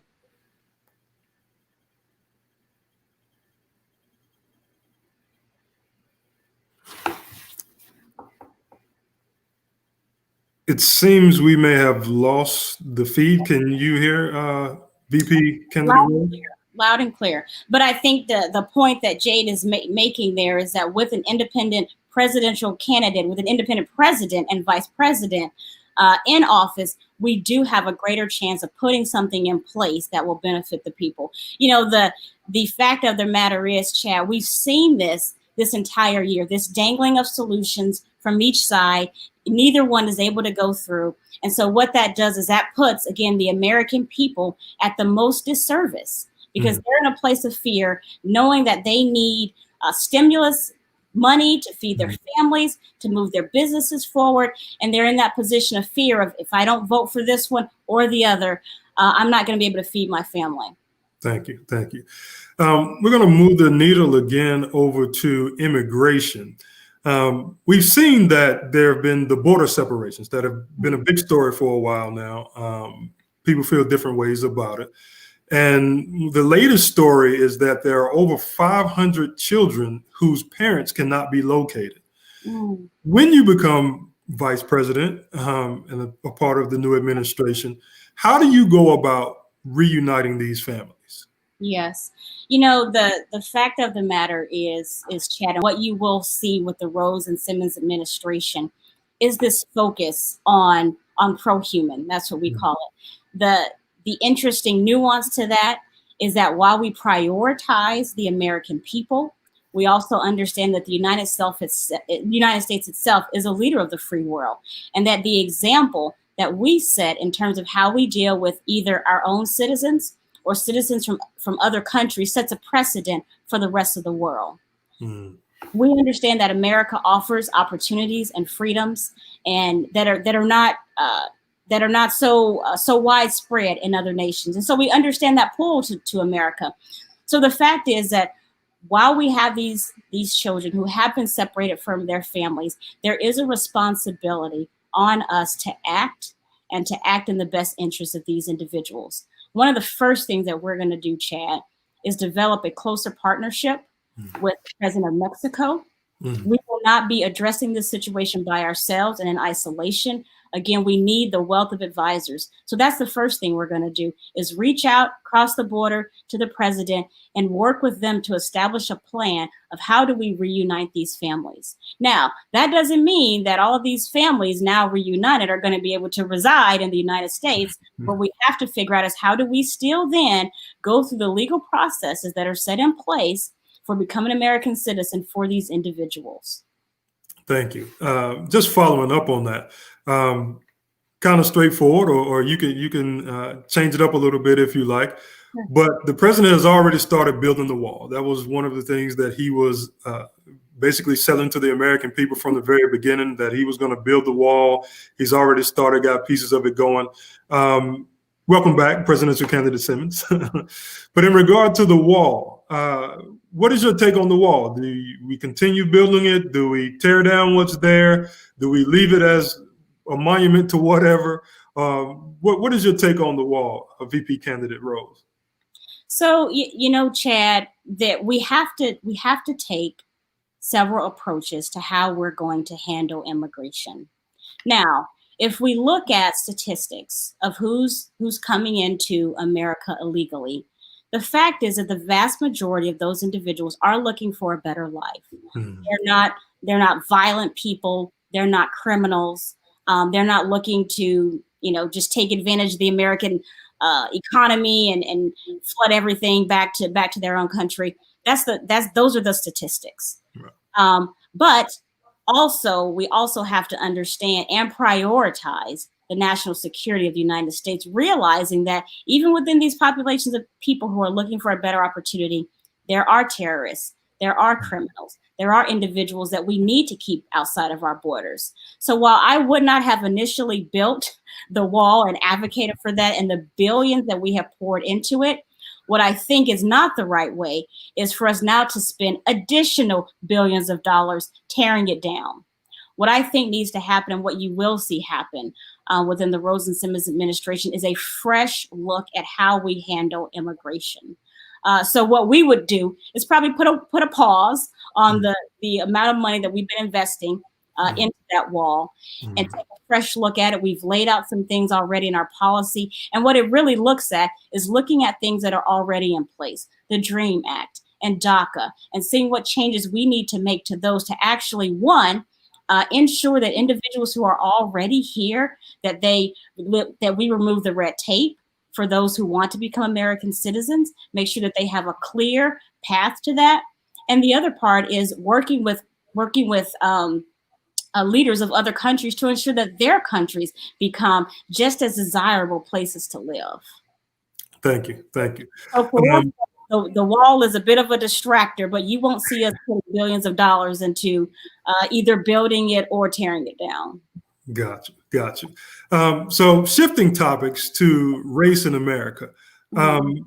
And we know that, especially now, we hear a lot of talk about Black and brown people in America having to have the quote unquote, the talk.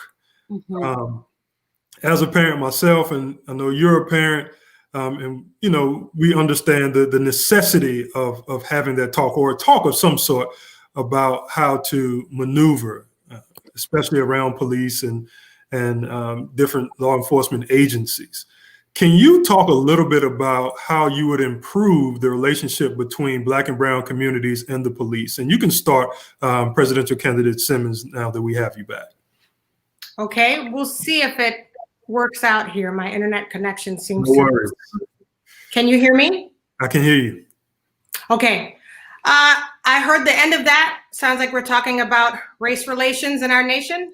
Absolutely. So the question was in relative to the talk that we have as Black and brown parents, or that many of us have anyway, about how to maneuver when it comes to the police and other law enforcement agencies. Can you talk a little bit about your plan for bringing together Black and brown communities and the police department? Okay, I'm having trouble picking up there. Okay, Vice Presidential Candidate Roze, would you like to respond, please? Absolutely, absolutely. You know, one of the things that I find most unfortunate, Chad, is that we're still continuing to have this talk with our children and where we are with the United States right now. I think we continue, at least our leaders want to downplay the issue of racial tensions within the United States. They want to, you know, kind of marginalize those who feel that there is an issue with being targeted by police for our skin color. And the fact of the matter is that it's been an issue for years. It's just kind of changed the way that it appears in our society, but it's still an issue that we really haven't addressed, and we really haven't had the hard topics about it. As a mother of an African-American son, I absolutely understand how these parents feel. I absolutely understand the need to have this discussion. You know, what it really boils down, Chad, for us is that we need to understand that corruption exists at a human level. It's not that we think that the police force itself is horrible and that we need to defund the police. But the fact of the matter is that there are structures in place that prevent policemen from being held accountable for some of their actions. If we just look just at the situation of George Floyd, how is it that we have a policeman who's had 14 plus offenses in the past, specifically related to overaggression, excessive force, treating people with the wrong way, and we still have them being the lead officer on a situation like this? We have to look at topics like qualified immunity and making sure that individuals in all sectors of our society are held accountable for the actions that they do when they're in service to the American citizen. I think that that's something that we haven't handled in the past, and you will see that as an issue that we bring to bear within our administration. Thank you for that. Staying in the same vein, the president recently issued an executive order. And that executive order, whether it's intended to, depending on what people believe and what people take from it or not, the primary function, it seems to be, is to get rid of racial equity and justice and inclusion teachings in the workplace, especially in companies that have government contracts. Can you say a little bit of your response to that, or how you feel about it, and any other thoughts you may have about that executive order and its impact on racial equity and justice in America? Yeah, so I have actually read that executive order, Chad, several times over. In the capacity of my current job, I am leading a diversity effort on increasing the number of women and people of color within our technology pipelines. What we see across just the aerospace and defense industry is a significant lack of representation by women and people of color within even the senior ranks of technology itself. You carry that to other places of leadership as well, whether it be finance or legal or business development, and you see that same discrepancy that's happening there.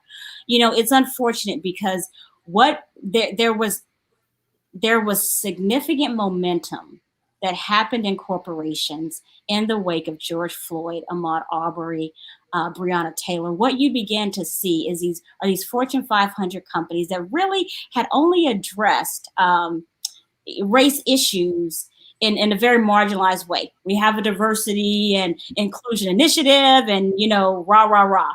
But now you began to have corporations that actually begin to have the hard conversations about things like unconscious bias, about things, white supremacy, even within the context of corporations. And there was real momentum and real change that started to happen. What I thought was unfortunate was that instead of encouraging these type of conversations, instead of being a leader and setting the tone for racial reconciliation, what you began to see is watering down and constraints being put on some of those conversations. What I've seen now in the workplace are efforts that were very successful at putting qualified individuals in leadership, people of color especially. Now those are beginning to be paused based on this executive order that's gone out. I think the important thing for us to focus on, Chad, is that our leaders in the White House set a tone for where we're going as a country. Right now, we are in a heightened place of racial tensions, even racial violence. And what needs to happen now are the hard conversations. For women, for people of color like Jade and I, we're used to those hard conversations. We don't shy away from them. Our parents themselves were raised in the wake of civil rights. So those have been topics that we talk about. And you need someone who's comfortable having those discussions to really bring solutions for the American people. I know President Trump's executive order is going to go into place in November after the election. My hope is that by then we have a leader in place who can actually set a tone for some real reconciliation and solutions instead. Thank you. So just it's in the same vein, but adding a little bit of nuance to the conversation. What do you think about? We know that student loans is a big issue right now, and as with a lot of things, Black people especially are heavy hit by student loans. Young professionals coming out of college have a lot of student loans. Can you tell me what your thoughts are on President Biden's plan and some of the other plans to forgive student loans? Is that similar to your stance and presidential candidate Simmons' stance, or just give a little bit of background on your ideas on student loans and student loan forgiveness? Sure. So what you'll see from us, Chad, and I'm sure Jade has her own thoughts on this as well, but one of the things that's foundational to our administration is balancing responsibility with support from the government. What you won't see from us, and Jade, you can weigh in as well, is this wholesale, let's forgive everybody's loans, make everything afresh, and now we move on. The fact of the matter is we have had student loan forgiveness plans in place, but there's a very small percentage of people who apply for them who actually get their loans forgiven. So one of the things that you'll look at is a greater emphasis on affordable education. I would love to see a greater focus on community colleges as a first step for education. Right now, what you'll see from many top universities is it's really become a huge profit-making and money-making endeavor. But I would love to see us beefing up our community colleges, making sure that they're offering quality and affordable education as well. What you'll also see is us taking a look at some of the current loan forgiveness programs that are already in place and making sure that where they have made commitments to forgive loans, that they are following through with that. You'll see this balance of responsibility and balance of making sure that American citizens can have access to education as they need it. Responsibility and access. That's a good answer.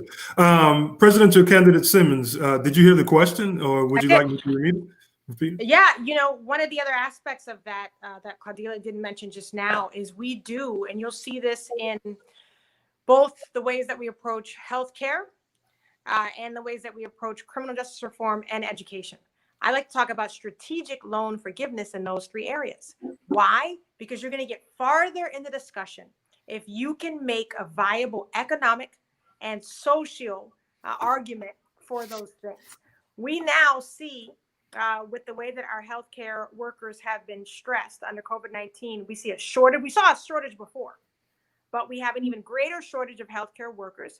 We also know that with the disparity of COVID-19, we saw African Americans, Hispanic Americans disproportionately affected by COVID-19. Research tells us that African Americans, when they go to the emergency room, when they go to the doctor, have higher rates of being disbelieved about the conditions they are presenting with.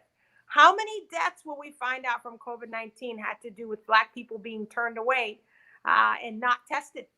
So imagine now if you can increase the numbers of Black, Hispanic people of color in the healthcare industry, that also means that you should proportionally have a better effect in terms of the level of healthcare, quality healthcare received. Same with civil and social unrest. Imagine now if we had more law enforcement officers of color, creative programs there. What if we had more people of color in the criminal justice system? Incentivize debt-free education in those areas because society is showing that it needs those things. That's going to be much easier to swallow than you go to college for free and you go to college for free. And listen, if we can make an economic argument for it that benefits us down the road as a nation, and just even veering off a little bit here, when you look at reinvesting in the Black community, simply just the Black community, if you reinvest in terms of home loans, business loan, ownership in that capacity, you'll see a 3 to 4% increase in the GDP. That's for everybody. And so I think these are more creative ways, this is the artist in me speaking, creative, collaborative ways to approach these issues that haven't been spoken about. This is how you get uncommon common sense and uncommon common ground. And you're able to, kill a couple of birds here with one stone. That to me is very exciting. Thank you. Staying in the realm of race relations, we know that former Vice President Joe Biden has taken a lot of flack for his participation in the creation of the crime bill and the effect that it's had on Black families. Can either of you, it doesn't matter who begins, comment on what would be your response if you had signed on to the crime bill at the time, and now it just didn't work out the way you wanted it to? There's a lot of collateral damage. How would you respond in that position? I'll tell you what, I wouldn't want to be him. And that's what happens when you ride on 47 years in public service. You're going to have to answer for that record. It's not just that one bill. It's statements like, I don't want my kids to go to school in a racial jungle. You've got to put it all together. It's statements only a few months ago as, if you're not voting for me, then you're not Black. All of those things have to be taken in combination and looked at comprehensively. And I'm not here calling Joe Biden a racist, but I believe that in this season, when we need racial understanding like never before, and the American people have to go into this new era ahead without doubt and suspicion about motivations, intentions, and solutions, you can't afford to have that track record. You simply can't. We have to look at things like the war on drugs, where we saw so many Black people incarcerated during that season, where we instantly had drugs and criminal behavior. It was mutually exclusive. But now we have this compassionate approach with the opioid epidemic, where we treat people with compassion and suddenly it's about rehab and not criminalizing. We have had hypocritical responses in both of these situations, and things like the crime bill. We can talk about the fact that, well, the rate of crime, we saw that drop. You saw Bloomberg say that very proudly about what was going on in New York. Well, let's not just talk about about the rate of crime. Let's talk about who was being arrested for what types of crime. Were people serving proportionate sentences to the crimes being committed? Claudeliah and I just recently saw young people, teenagers, who were sitting at home with ankle bracelets because of very minor things that got extreme time attached to it. And so it's the disproportion that we must address. And I just can't see someone from that era being the face that we're selling as the face of the future where race relations is concerned. The other thing that I would want to add to that, Jade, is if we're talking about what can Joe Biden say, or what would we say, the other thing that we have to be certain of is that saying that we're sorry, saying that, you know, I passed those bills and now I'm going to try to do better is not enough. Right. There has to be solutions in place to exonerate individuals that we know were innocent, that either they didn't have the adequate defense in place because they were poor or because they were African Americans or minorities. We have to go back and fix that. If we look at the rate of those who are currently incarcerated and those who are eventually found out to be wrongly incarcerated, you will see that there's a disproportionate amount for minorities. So it's not enough to say, yeah, I passed those crime bills and maybe I should have done better. But we need to see action. We need to see the reversal and actually putting in place solutions that address those things. You'll see from Jade and I, our criminal reform policy is looking at just that, looking at reducing and addressing that high school to prison pipeline where we have just vast amounts of our young men going to prison, making sure that we're looking at proper sentencing, that the sentences fit the crime, and also empowering organizations that look at and support those who are wrongfully incarcerated or those who have significantly higher sentences, that they have a chance to prove their case, they have a chance to support their innocence, and have those sentences either overturned or reduced. Excellent. Thank you both. Moving to our next topic. Our next topic is climate change. So, presidential candidate Simmons, how would you combat climate change and support job growth?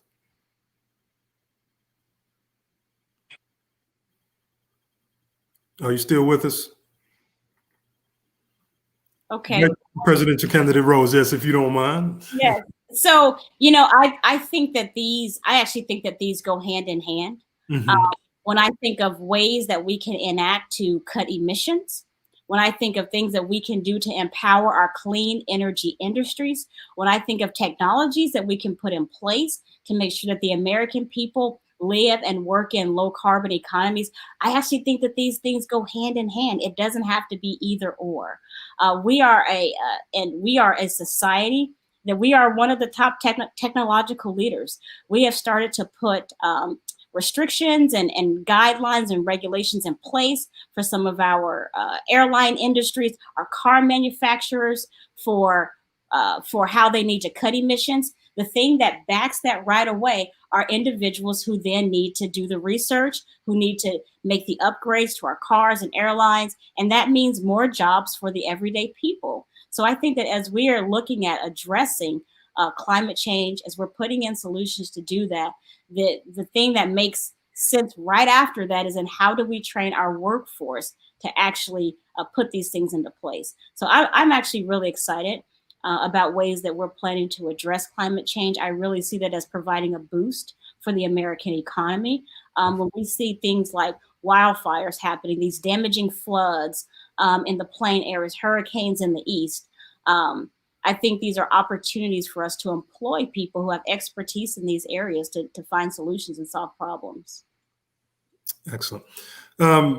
Continuing in that flow, the Wall Street Journal recently had an article where they interviewed coal miners and farmers who have basically gone broke, lost money due to tariffs, primarily due to their primary support for President Trump was because they felt like he wasn't going to force climate change initiatives on them, that he wasn't going to force them to stop pollution, that he wasn't going to force them to change the way that they do business. And a lot of them have lost businesses, they've lost their jobs, they can't support their families. but they've also decided that they're still going to vote for President Trump. Speak to me if I'm that person. If I'm that person that I've lost my job, my career has gone down the drain because of people wanting to exact climate change initiatives on us and cut down on the use of coal. Can you talk to me if I was that voter and I said, you know what, I still think I'm going to vote for Donald Trump? What would you say to me as that voter? The first thing I would say, Chad, is obviously you are entitled to your opinion. You are entitled to your vote as an American citizen. That is something that is your right to do. The one thing I will say, though, is as opposed to just voting maybe what you've been used to doing before, what the people around you think is important, educate yourself on what are the other alternatives out there. One of the things that I think that we lose as a result of this two-party system is really having a chance to look at the platforms of different candidates and really explore what is going to work best for me and my family. And so, you know, one of the things that we've talked about that we've seen, not just in this administration, but administrations in the past, is this issue of unmet promises. And so what I would say to that individual is, look and see how that has benefited your family right now. Look at the policies and platforms of other candidates, and then make an educated decision, not one that's out of fear, not one that's just out of rote and ritual, but really take a look and see what will benefit you. Also, take a look at histories of candidates. I think if we really take a good look at how President Trump has operated in the past, even as a businessman, a very successful businessman, we should not be surprised at some of the things that he's done while in office. People who lead in a certain way, regardless of what position they're in, they usually maintain those same leadership characteristics. So whereas before we kind of thought that Trump was a bit of a shady businessman, I think it's interesting that we think that all of a sudden now that he's in the presidential seat, he's going to change his spots. I think that the American people are smarter than that, and we have to make sure that we have to make sure that we employ that intelligence when we're casting our votes. Thank you for that. Following up on climate change, would you consider an outright ban on fracking, or how would you respond to fracking? Yeah, you know, it's again, we've taken an issue that does provide some level of employment for individuals. It does afford a boost to the economy in certain areas, and again, we politicized it. What we need to do, even with fracking, is get to the bottom line of the issue, create a solution that works for the American people in those areas. And I think it's the same thing with fracking. Jade, do you want to add anything to that? Yeah. Well, first of all, can you hear me? Yes. Loud and clear. I'm so glad that we decided to have both of us on tonight. And as stressful as it is to have internet issues, I had no stress at all about the fact that you were answering as a representation for both of us. I do believe in terms of fracking where we have to focus first. Again, I like to think in terms of phase one. If we keep going fracking or no fracking, we're going to be in the same stalemate. So where do you start eliminating fracking? You eliminate in the places where it is shown to have the most environmental damage to people in the surrounding areas. So if you look at Native American reservations, if you look at poorer communities that are affected by the contamination of the drinking water, we have to talk about those things. That's where you start with the elimination. Does it provide jobs? Yes. But if we keep putting all of our eggs in the oil and gas basket, we're doing ourselves a disservice, not only in terms of environmentalism, but economically. You ask any good investor, they do not have all of their chips in oil and gas because it will not return. This is not doomsday speaking. This is just economics. It will not return to its pre-COVID-19 stature. So even if you don't believe in climate change, even if you are praying the government does nothing to put in restrictions against fracking, you're smart to actually make an investment against what you actually want, because what we know is there will be increasing environmental regulation. So we should invest in it because it's going to happen. So even those who don't believe in it could still profit from it. Go figure that. So that you can't get any more American than that. But I do believe as well, we have to look at the proposals that are standing forth in front of us now. We do have to focus on alternative energy. We must look at waste to renewables, which is not being discussed as much as it should be. And as Claudeliah said, where I started, it doesn't have to be an or answer. It's an and answer. You can talk about climate change and forest management in the same sentence and help people in California dealing with wildfires. The other fact is that people of color, again, are disproportionately affected by climate change. And the argument has been on whether or not it exists, which is not an argument, it's science. The actual debate is on what it's caused from. And we have a lot of scientists believe that it's caused by human contribution. I tend to believe that the majority of it is indeed caused by human contribution. The other side believes that it's also caused or mostly caused by environmental abnormalities that we have no control over. Instead of fighting over that, then just deal with the pieces that we feel are caused by human contribution. You see, there's so many ways we could be going about this, and politicizing the issue to the point of stalemate is not one of them. Lastly, I will say that we talk a lot about education reform and curriculum. Conservation should now become the second language of our kids. They can't afford to go into 2030 and 2040 in the same denial that our generations have been. So at least give them the tools now to make environmentalism and thinking about environmental justice, which is how I see it, a part of their conversation as they grow up as well. Thank you. And one more question before we switch topics. You mentioned earlier the World Health Organization. And the World Health Organization is obviously a global, for lack of a better phrase, a global power in world health, and especially the work that they do in climate change. Talk a little bit about how you view the U.S.'s relationship with the World Health Organization. VP candidate Roze, would you mind starting, and then we can jump to Jade? Absolutely. You know, one of the things that that I think has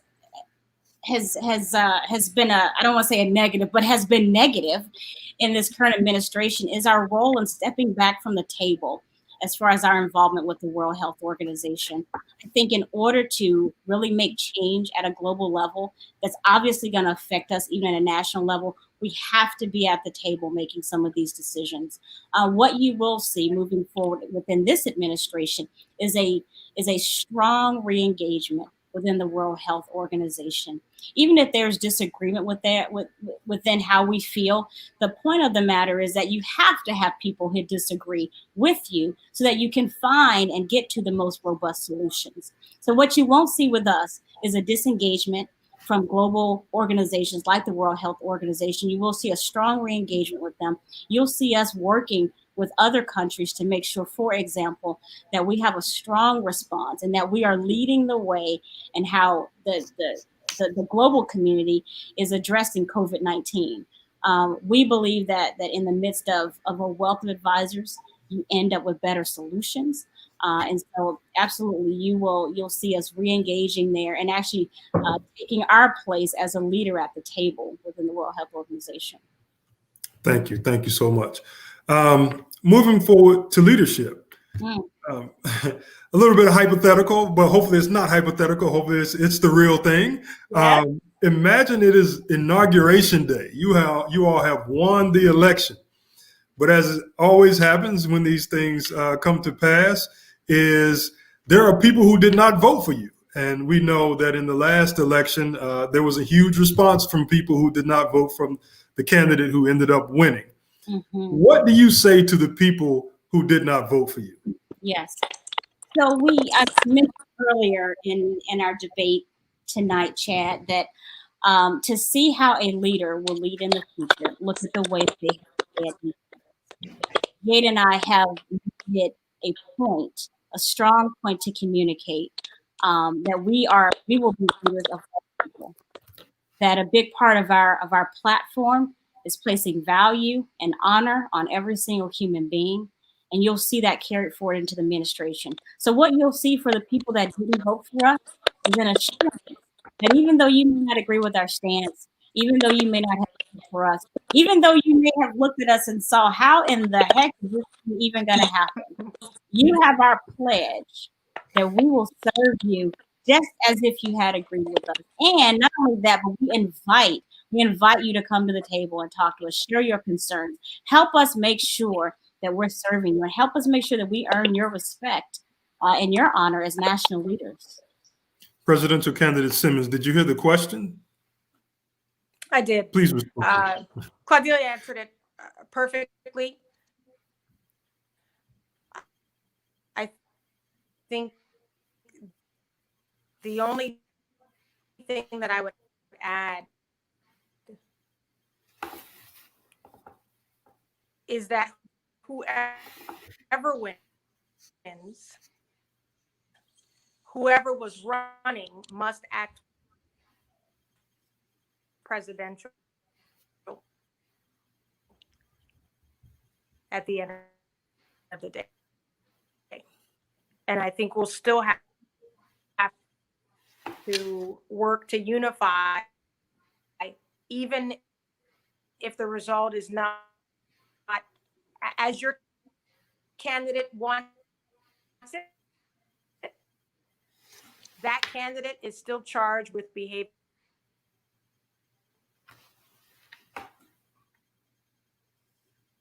Well, we got some of the answer. I'll summarize that. Please do. Thank you. Summarize that for that regardless of whoever wins, and we've had these conversations that whoever wins, the remaining candidates still have a responsibility to serve as leaders in where we go forth as a nation. So what you will see from Jade and I is that there won't be a shying away from continuing to understand and rally for the American people, to make sure that their voices are being heard, to make sure that they continue to understand that they have leaders who are advocating for them, and that they have alternatives that they can continue to vote for and support. So what you won't see is this,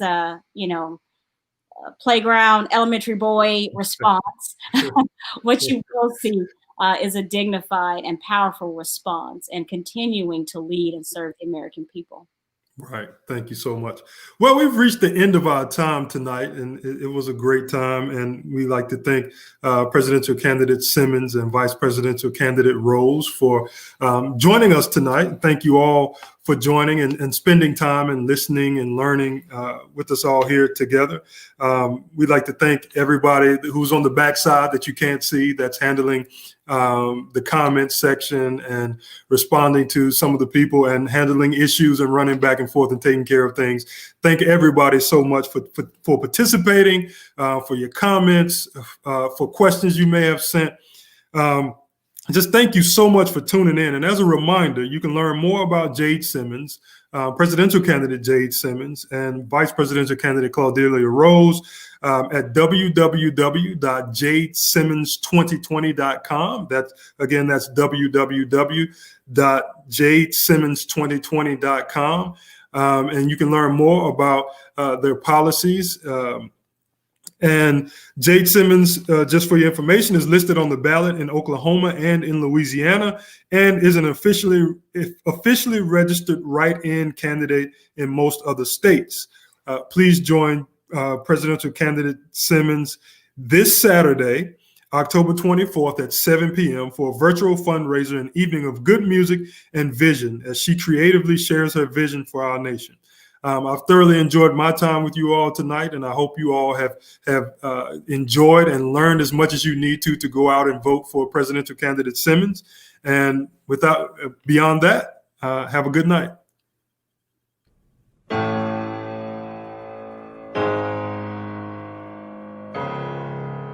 So what's always so incredible to realize is that people have more creativity in them than they know. What I like to believe is that nobody's ever just anything. You're never just a mother. You're never just a minister or just a business person. And I think the great adventure of life is that we get to live it, trying to figure out what else we really are. We're not put here to impress the people around us. We're put here to impact the people around us. I believe that in the end, we are designed to be bigger than we're living right now, because your purpose is bigger than you. And in order to get to the next level of purpose, you've got to get to the next you. So I get this big kick out of the fact that when we're in inspirational settings, it's easy for people to be really hyped up and excited about the idea of doing something better. But when the actual invitation comes, we tend to get quiet. So I always feel like part of my job is to make sure that you're actually ready to say yes, because yes is where the magic happens.